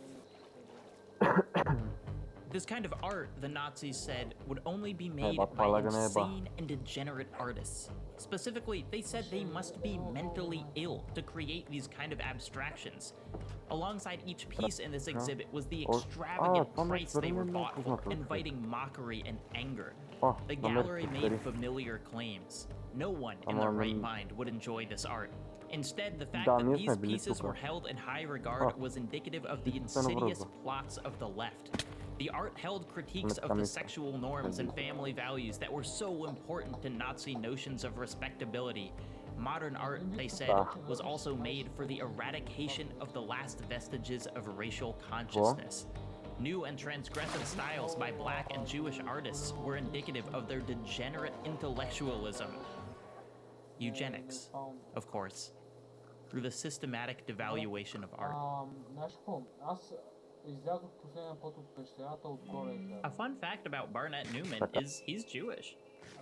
A less fun fact is that for every attack on his work because people didn't like red, many more have been specifically done by white supremacists. Who's Afraid of Red, Yellow, and Blue 4 was attacked by a man who said it was a perversion of the German flag. Another Newman, a sculpture called Broken Obelisk, was spray painted with swastikas in 1979.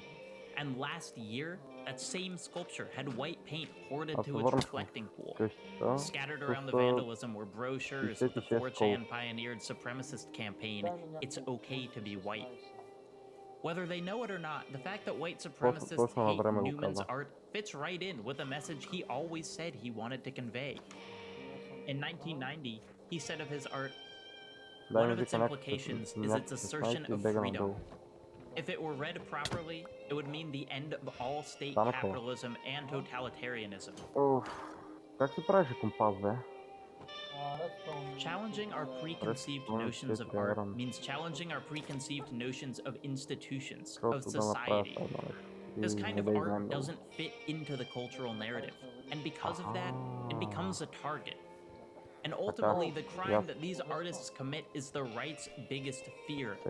They are upsetting the hierarchy. They are taking themes, experiences, and emotions that don't fit into our nation's narrative, and they are expressing them in a way that is impossible to ignore. And thus, the rejection of non-traditional forms of art so often boils down to a rejection of oppressed people within those mediums. Nazis didn't call Kokoschka a degenerate because of his artistic stylings. They did it because of his public anti-fascist activism. White supremacists didn't vandalize Newman's work because of the apparent simplicity of his art. They did it in an attempt to show who in society actually held power. And saying that a half-decade of rape, bomb, and death threats were because gamers were angry about journalism and a series of video essays. The gamers are so terrified of subverting the video games industry. Да, в смисъл толкова са тъпи, между другото, повечето хора в днешно време просто. Depression Quest isn't a new kind of game. Text-based adventures have been around forever. They're one of the oldest genres in gaming. But Depression Quest is an interesting title because it uses those implicitly understood rules of the genre to subvert our expectations. As you play through the life of a fairly innocuous main character struggling with depression, options present themselves at the bottom of the screen. Your significant other has invited you to a party. What do? But time and again, the most desirable option, the choice that would help win the game, is X'd out. It's clear that the best option would be simply to go to the party and enjoy yourself. But you can't do that. Every decision is managing compromises, doing things that you know aren't ideal, but it's all that's available to you at the time. And at the bottom of the screen, where you'd have your character stats, there are just 3 lines. You were depressed. You are not currently seeking a therapist. You are not currently taking medication for depression. It's a brilliant little experiment, a game that plays with the established power fantasies of most role-playing to put you in a situation where you're undercut by mental health at almost every turn. It's a challenging game, though not in the traditional sense. There aren't game overs per se, but in many of the situations, every option feels like a losing one. We're hardwired to want to succeed in games like this, and Depression Quest makes it feel like that's just impossible sometimes. It makes me feel like, as nice as it would be for Depression Quest's legacy to be an innovative title that played with the tools of the medium, it won't. I think the worst thing about the game is that there was no option to just go ahead, commit suicide, and end it. Not sure if that bitch ever really had depression as much as she had batshit insanity 24/7. Play what isn't a game in the first place. Dangle hair with astronomics to teach me about It's been overshadowed by targeted harassment campaigns at its creator ever since it released. They say there is no way that this game got coverage and praise on its own merit. It's a textbook example of the war on objectivism. Anyone who says otherwise says they had a direct connection with this game, says that it helped them view their or others' depression in a new light, is participating in an effort to force untalented people and destructive ideas into gaming. Patrick Buchanan, living fossil, white now that says paleo-conservative, proclaimed that much of modern art was barbarism, the precise word. Buchanan was speaking alongside Jesse Helms and was also attacking the National Endowment for the Arts, but he cut right to what he felt was the meat of the issue. Art like this barbarism, this dreck, was a direct result of the amorality and cowardice of art critics. This is the heart of it, right here. This is the most naked form of attempting to control art. And when Buchanan yelled, "It's about ethics in video game journalism!" Wait, shit, sorry, no, that's not right. When Helms took the stand to say, Gone Home only got good review scores because they didn't want to be called homophobic. Wait, that's not it either. When people prescribe art to a specific set of qualities and attack everything that lays beyond those lines, we have to understand what they're doing. Those qualities, they just so happen to perfectly align with the dominant cultural ideology, don't they? They're not showing respect for the craft. They're not trying to uphold meaning. They're enforcing a hierarchy.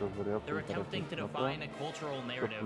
And above all else, they're not talking about art.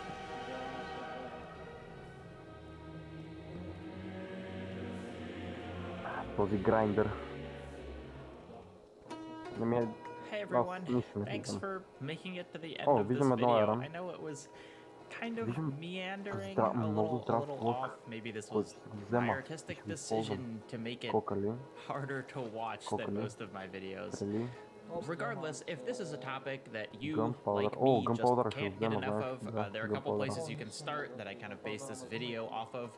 The original inspiration for this was a podcast by 99% Visible called The Many Deaths of a Painting that talks a lot about Bardette Newman and his art being vandalized and also his art being restored, which is really interesting in its own right.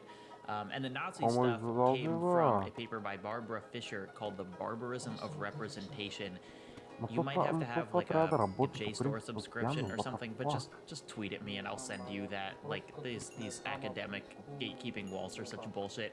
Anyway, the many talented voices you heard in this video belong to other YouTubers.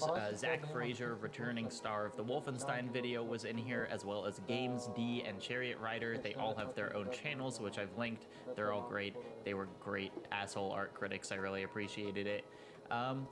And that's it. Thank you so much for staying till the end. As a reward, I will give you the real voice of Mark Rothko, which is one of the most badass things I've ever heard in my life.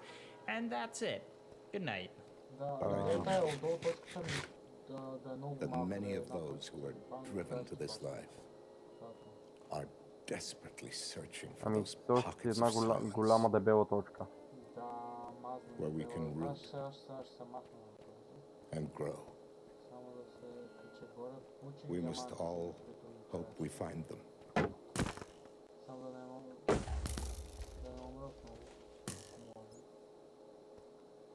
Брат, ако, мале, това е много, не знам, цялото нещо стана много гуфи, цялата ситуация като цяло.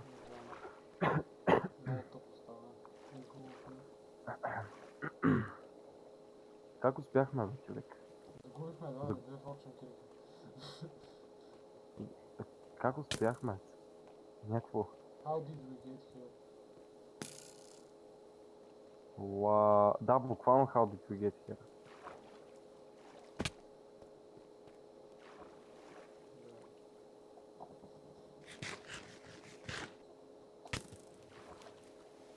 Как може да стреляш колко нависоко би магал? Той стреля на 30 бока. Келет, нали? Да. На хард сме. Не сме свикнали двамата. Лесно. Абе, дали обаче зомбитата ще зомбифицират вилиджерите сега? Какво? Дали ще станат зомби вилиджери? Като ги направим? Не знам. Мисля да се надяваме да станат. Не, сега тук може само да се надяваме. Добре. Аз ще плувам сега, малко по-далечко.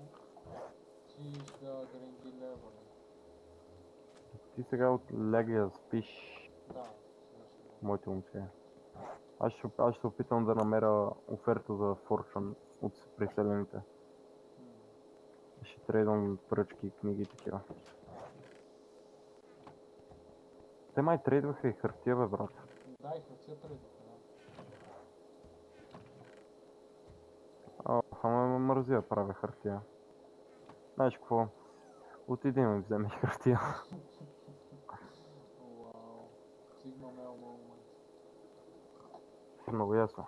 Ама това ще е последното нещо, което ще направя с тия селени за днеска и утре пак ще занимавам с тях за Fortune обаче. Ей, хубавото е, че поне имам мендинг в Селендура. О, да. Имам мендинг. Врати ще обера шугаркейна, ама ще засея още, ама после ти ще го правиш. Ще засея още шугаркейн, ще дам и ти ще засея още. Знаеш колко съм засял шугаркейн, човек? Е там на самотната къща, видя ли я? Ходи при самотната къща. Аз тук до нашата къща слагам. О, виждам, да. Изключително много, човек. Сега ще го берем. Това отивам да трейдвам с педалягите. За поръчки.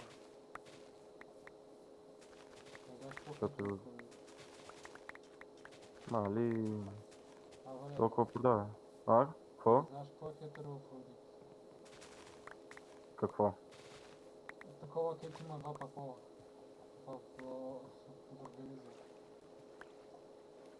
Имаш и женски, имаш пашаци, имаш и пуски. Брат. Това е пораснало. Кое е тъшака?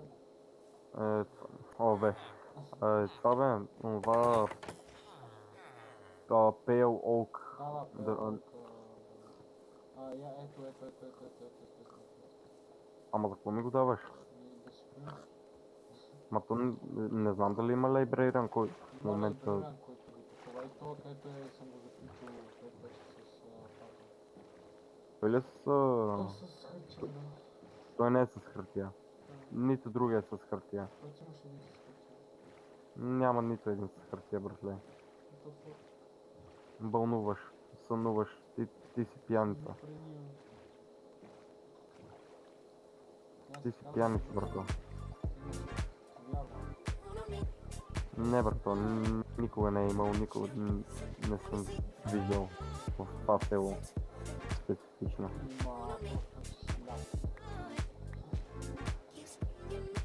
Къде в това село има? Има долу, при другите села. Няма, защото те са точно двама. Така трима. What happens if my dad Не starts са Tai трима. Chi tomorrow? Не са били трима. Никога няма да бъдат. Не, ще бъдат трима. Буквално е сега. Oh, perfect. By the end of September. Буквално е сега ще бъдат трима. Защото ще ми кипнат. Never again. That's what we Germans always tell ourselves. Ако намеря такова Fortune, And it surely won't, right? се връщаш. I mean, we now know how fascism looks like. World War II changed the game. Става ли? That's why it's time for a redesign. A friendlier and more quiet form of fascism that slowly creeps its way into society. Remember, fascism does not equal fascism, but the aestheticization of politics remains. In a way that doesn't come with aggressive militarism, but in a disguise of technocratic bureaucracy, corporate control, and manufactured media staging. Welcome to the age of friendly fascism. Modern fascist aesthetic is therefore incredibly hard to spot, as there's no historical blueprint I can point at. While in the past, fascist ideologies were more clearly unified and bundled and presented one ideology. Today, there are countless splitter movements that may differ in various aspects, but still have clear fascist characteristics and ideology, and therefore optics. The debate about whether this or that can ultimately be attributed to fascism is, in my opinion, at least not really relevant, as the debate about a definition only distracts from what is currently happening. I will now show you specific visual aspects, especially in Western contexts, which I believe show ideological connections to traditional fascism. The best thing I can do here is to let the aesthetics speak for themselves.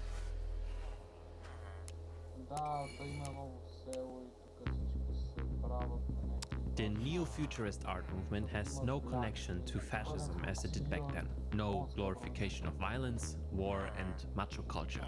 What overlaps though, however, is the idea of a utopia, driven by technological progress, aesthetically represented in minimalism, dynamic curves, coldness, and futuristic sci-fi looks, speed, and momentum. So it's no wonder that many Silicon Valley companies in particular are adopting this aesthetic. I do see a philosophical connection between the early 1900s futurists and today's tech bros. The desire for a future in which technology will save the world. It's time to rebuild America. There is a cult surrounding tech bros like Musk and Zuckerberg. Beyond just their wealth, the whole techno-optimist mindset helped foster a culture where these absolute losers could be idolized. Libertarians like Musk, Zuckerberg, Bezos, and Thiel also clearly reflect the macho culture, as was the case in classic futurism. I think having a culture that like celebrates the aggression a bit more has its own merits that are really positive. It's one thing to say we want to be kind of like welcoming and make a good environment for everyone, and I think it's another to basically say that masculinity is bad. If you take a closer look at the glorification of war, the glorification is striking when you look at companies like Peter Thiel's Palantir. The ties between Silicon Valley and the military-industrial complex run very deep. A tech utopia, led by strong men. The glorification of power, progress, masculinity, and military dominance now comes in a context of slick minimalist corporate advertising or image campaigns rather than the avant-garde art movement of futurism.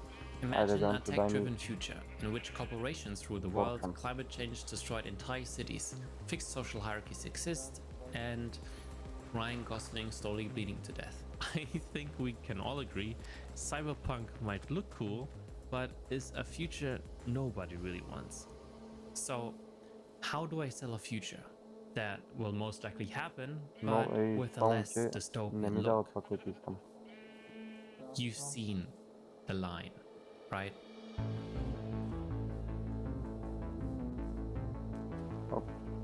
That's solarpunk. Solarpunk is meant to be the optimistic counterpart to cyberpunk, a utopian aesthetic where nature and technology coexist in harmony. It combines tradition, conservatism, and polished tech futurism at the same time. Solarpunk does indeed represent a certain counter-movement to neo-fascist concepts, but there are dangerous tendencies into which the aesthetic could drift off. In the context of the so-called eco-fascism, authoritarian forces can be misused to emphasize blood and soil nationalism, population control, and racialized conservation. The danger is that the aesthetic of harmony with nature can be repurposed for exclusionary or nationalistic goals. An aesthetic that is used by nations such as Saudi Arabia or Israel. A polished visual world that is intended to whitewash the blood of regimes. An attempt to erase bad PR after entire populations have been erased. Solarpunk is an excellent Trojan horse to maintain the illusion of a tech utopia and to sell the people a beautiful image that's worth aspiring to and fighting for. This aesthetic takes on fascist traits when the utopian imagery basically only depicts white people, relies on Eurocentric aesthetics, or presents colonialist imagery. That utopia becomes worth expanding for. Basically Helldivers. Manage democracy throughout the galaxy. Become a legend. Ако станат тия плановете да правим някакъв голям град.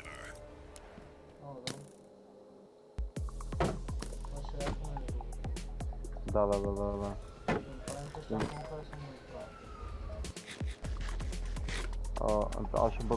Аз ще бъда кмет, а ти кметица. Сега си представи мечтаната стая за пране. Представете си пространството по нов начин. LG Wash Tower. Новата пералня с разрушения Wash Tower наистина ще освободи пространство. Една лютинг книга. The fact that tech plays an almost religious role in Silicon Valley is not groundbreaking, especially when tech and consumer fetishism come together. Luckily, the tech bro cult isn't political at all. That's what they're saying, at least. The MAGA movement clearly has aesthetic similarities to cult-like structures. A selected messianic leader who will return America to its former glory and bring the elites justice. With you at my side, we will demolish the deep state. I am your voice. Today I add, I am your warrior. I am your justice. And for those who have been wronged and betrayed, I'm breaking 312 emeralda. Of course, it's not just MAGA. Look at the AFD's Björn Höcke, for example. The aestheticization is just nowhere near as uniform and intimidating as it was in the 1920s. Mobilizing that way simply wouldn't work nowadays anymore. Numerous neo-fascist movements either collapsed or never gained momentum because of that. But the mystical nonsense is still there. Similar to 1930s Nazi rhetoric of the Jewish well conspiracy, modern fascism is dependent on conspiracy theories and vice versa. They are mutually reinforcing systems. Conspiracism supplies the emotional fuel, while fascist movements channel that fuel into political action. The rise of digital ecosystems has accelerated this feedback loop, making conspiracy-driven neo-fascism a growing global threat to democratic stability. In the US, far-right movements strongly overlap with Christian fundamentalism, or in India, Hindu fundamentalism, in Afghanistan, Islamic fundamentalism, and in Israel, Jewish fundamentalism. Unlike in the 1920s, religion isn't just opportunistic, it's central. A nation and leader chosen by God, with the Bible as the highest law. Therefore, patriotism is your duty to show your gratitude towards your God. The fusion of fundamentalist religion with authoritarian nationalism. Pastors socially distancing, mitigating, and walking with BLM. BLM, by the way, which is funded by Soros and founded by a lesbian Marxist who praised the Satan. The esoteric occult mysticism of the Nazis is replaced with Christian aesthetics. It's also, of course, not an exclusive US-based phenomenon. When looking at other nations, religious fundamentalism is often used to justify the power hierarchy.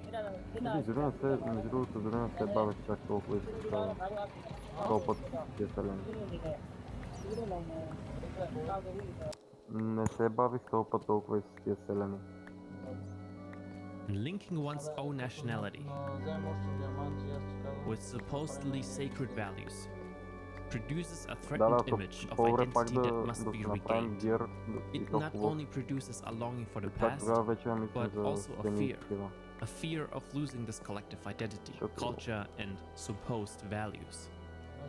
Drifting off into fantasyland serves one clear purpose: to manufacture the illusion of a deep ancient foundation for their ideology.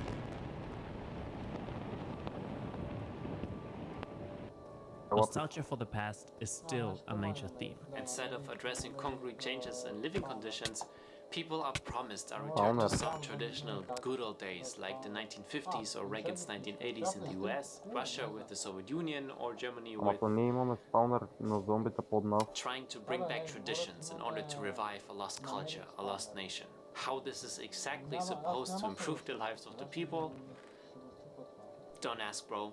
It just feels right, bro. And it's not just the culture that's lost, it's masculinity too. And weirdly, it's exactly the same narrative as in the 1920s. And for all its rebranding, far-right aesthetics constantly recycle the same old Greek, Roman, Nordic masculinity tropes, propagating the same message Mishima would be proud of.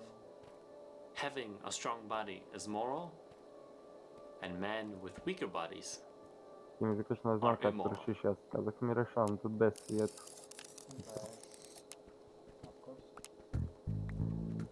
Okay, we are now slowly getting into online culture war.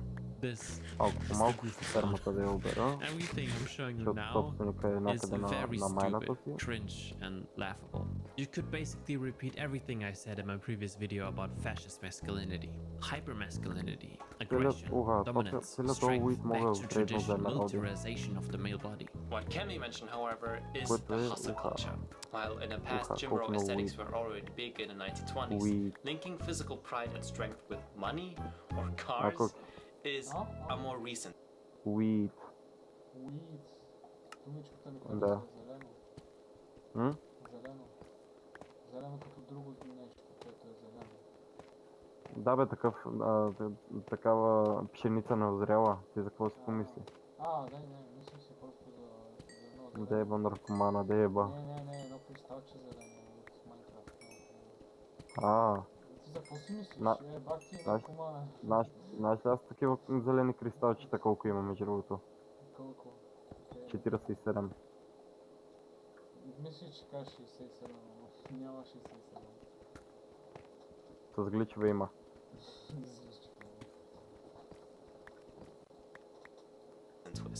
A serious consumption of hustle content could potentially lead to even more content tailored towards young men, fitness, routines, self-help content, than to apolitical podcast bros, dating advisors, and lastly, why the man crisis really exists. Четворно или петорно на това. Между другото.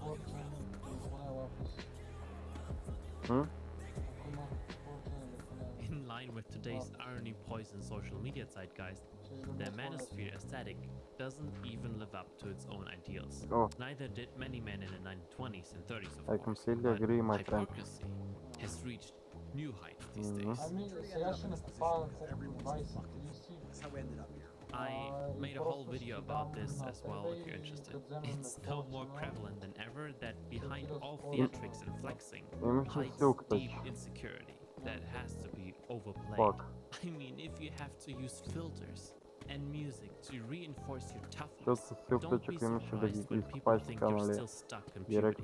Looking at the optics of online bro culture alone can actually be very cute, seeing these softies staging themselves as some stoic philosophical hero online. And I'm a softie too, but I'm not pretending like I'm not. I think it's none of your business, but I don't want you to think I saw somebody say that. I think that's interesting. I think you're annoying, but I'm not triggered. And like every overdramatic theater kid, you just can't help yourself telling everyone how hard your life is, how much you struggle your whole life, when in reality, you might have no idea what real struggle is. So you have to pretend like you do. I have no idea myself. I don't know what it's like. I'm privileged. What differentiates this from this is that one of them is more honest and mature than the other. As usual nowadays, everything is just shit and giggles until you realize what real-world consequences this has. Obesity comes from you Jews affecting our meat. They have taught us World War II history like we're children, and they freaked out when I shared a BBC documentary, no less, because they had tried to like wipe this from the universe about how Germans were ethnically cleansed. Stalin's. There's a book written by a guy, last name Kaufman, Whitman the first name, where he said it's Germany must perish. As absurd as the appearance might seem, there are unfortunately many who might laugh at it at first, but then start taking parts of it seriously. What started out as an ironic joke slowly turns into, well, there might be something to it. The absurdity and especially the irony works great as a shield against criticism. Because, hey, none of this was really serious, right? Boys inside the manosphere love to identify themselves with characters from pop culture. Whether it's Thomas Shelby, Patrick Bateman, or so-called edgelord characters like Joko or Eren Yeager. Edgelord characters are particularly popular with incels because they see themselves in them. You know, the misunderstood outsider of society who are the actual victims. Or just straight up Nazi Superman. Edgelords break taboos or cross boundaries to provoke, often through sarcastic, dark humor. This mindset is clearly reflected in their visual aesthetics. That's why it's common to see references to provocative imagery involving extreme figures like Nazis, mass shooters, or serial killers in incel subculture. These are often used to grab attention to epically trigger snowflakes who take everything too seriously. The dehumanizing ideology of incels is especially visible in the cartoon-like portrayals of racist, offensive caricatures like Chads, Janks, or Tyrones. These exaggerated figures may come with a tone of ironic, dark humor, but are clearly ill-intended and just plain cruel. The caricatures closely resembles anti-Semitic cartoons or other forms of dehumanizing propaganda from the past. Unlike the Nazis, who used eugenics to justify racial hierarchies, incels use eugenics to measure attractiveness based on external traits. This reinforces the fascist tone of their visual symbolism. The value of a human being becomes quantifiable. The higher your attractiveness, the higher your worth. I was actually trying to avoid the topic of incels because this frankly seems like a bottomless pit. The aesthetics of incel ideology deserve their own deep dive, so I'll be covering that in a future video. In a nutshell, men and women believe in fixed hierarchies in society. They have scorn for women, glorify violence, emasculate men, see themselves as victims, talk about conquering women, are fundamentally anti-feminist, justify or belittle assault, hate queer people, and love minors? I am so done with the manosphere, man. Let's just move on. What's next? Бате, давам им няколко стака семена, ако не направя поне още 15 деца, ще ги убия. Това си правя сам някакво на едиците им даваш някакво семена, ама буквално само семена. И си искаш да направят бесел. Yeah, I know. We're all tired of Ти можеш ли да легнеш да спиш? Me too. But if we want to talk about far-right aesthetics, we can't ignore the most ridiculous, embarrassing, and stupid corner of the internet. One that heavily overlaps with the manosphere. Gamers. It's pointless to try and have a political conversation with many male gamers since they will insist they're totally apolitical. They just want to keep politics out of the games. Right? Steve Bannon? You can activate that army.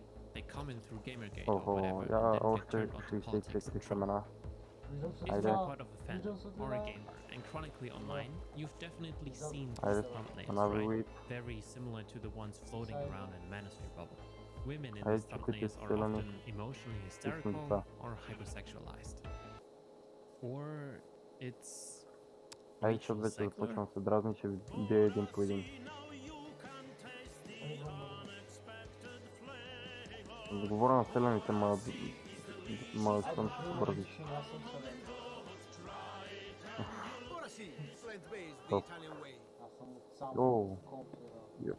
Йо, чак сега забелязах, че имаме какао. Верно? Ние почехме в Зимбабве, не. Да. These apolitical, edgy-based controlling free speech warriors just want to protect the last sacred safe space for men. A place that's safe from being feminized. The last manly refuge where real men can still be men. Real men. And I'm so tired of the world being Виждате тъпите селени как си стават с легла само за да си вземат семена.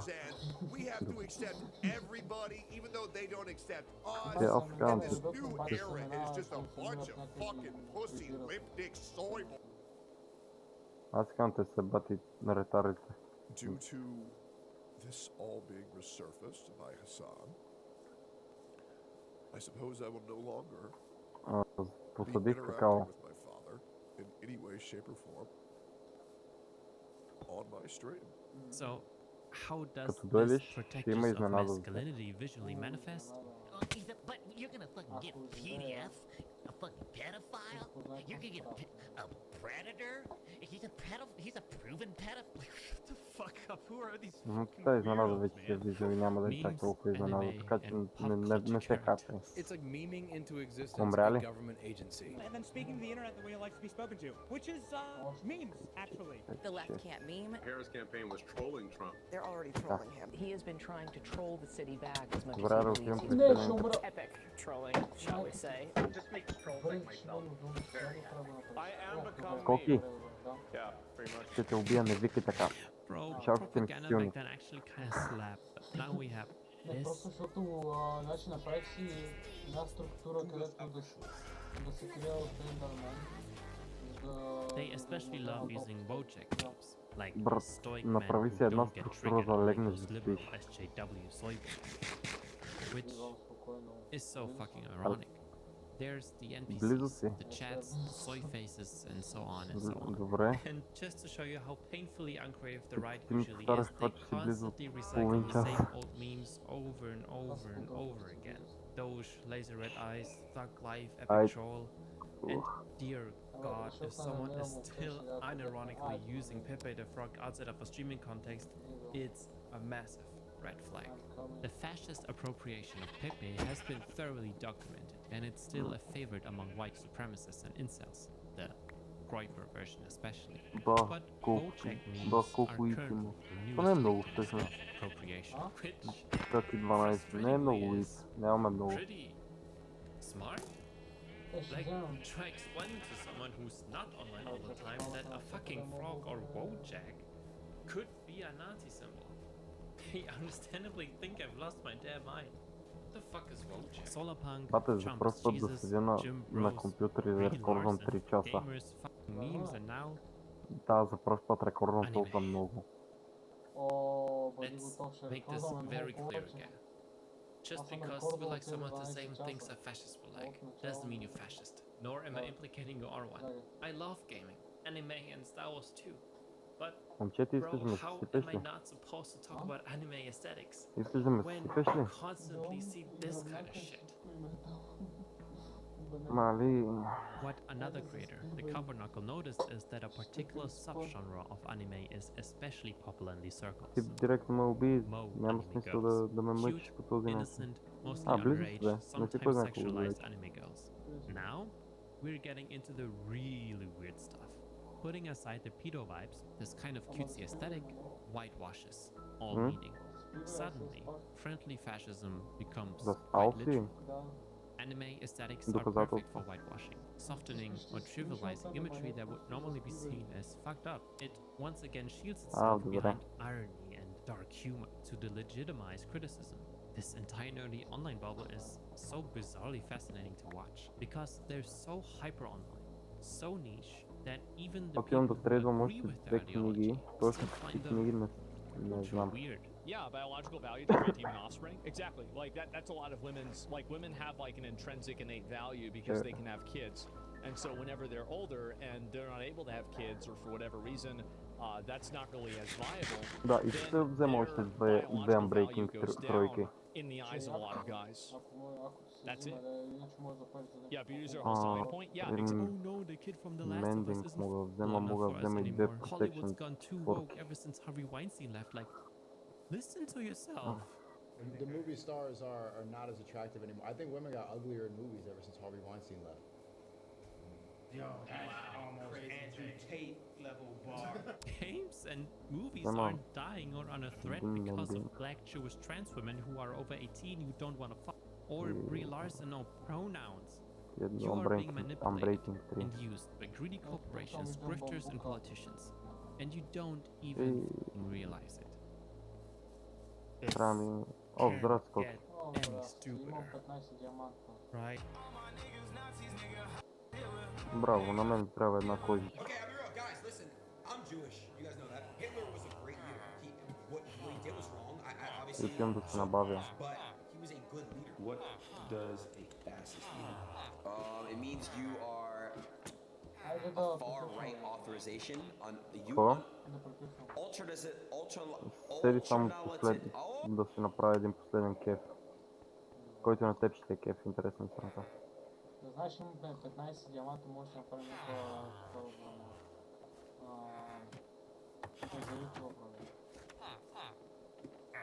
Section 4, бам, добре, а? Я ми давам брейкинг, ако имаш Ето.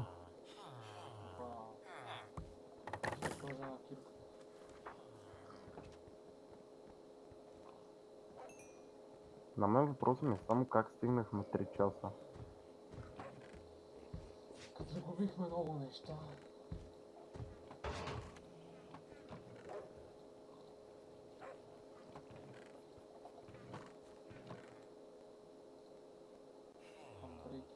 брат, сега ми се показвам Breaking News. Лапис. Ето между другото диаманти тук. Добре, остави ги сега, ще копаме другия път. Да... Сега, дай да направя една Iron Kirchhoff. Че искам да променя енчанта. Значи последно имаме Fortune на Villager, така ли? Нямаме Fortune на Villager. Нямаме Fortune. Нямаме.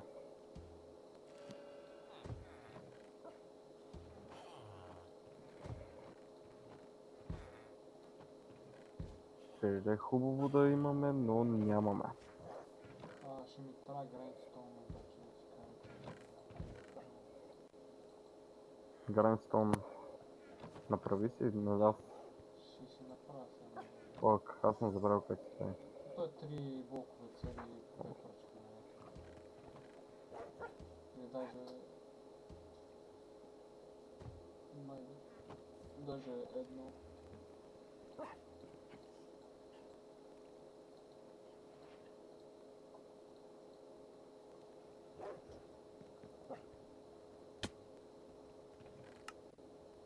О, брат.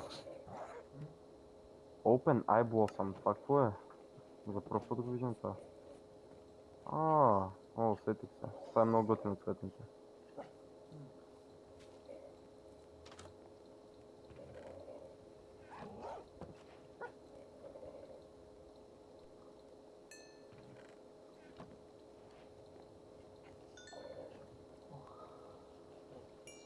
Grindstone, Майко. Трябва да изпечеш камък 2 пъти. Или там какво беше, не помня. Я сетни спаун поинт, сетни спаун поинт.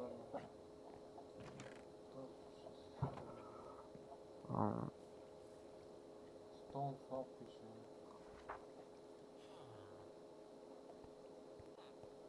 Той с планкове бе, маня. Той е планкове бе. Не, имаме спаун кътър. Стоун кътър, моя грешка.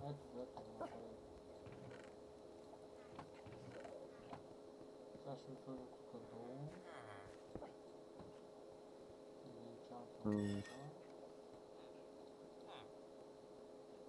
Efficiency 4. Поне това ще мога да enchantвам. Efficiency 4. Брат, имаме много рандом неща, като гледам в честовете. Добре, аре приключваме вече. Нужен е човек. Добре, това беше епизод, кой беше вече? Епизод 4? Да. Епизод 4. Да. Айде. Аре. Майко, днеска беше много тук. И много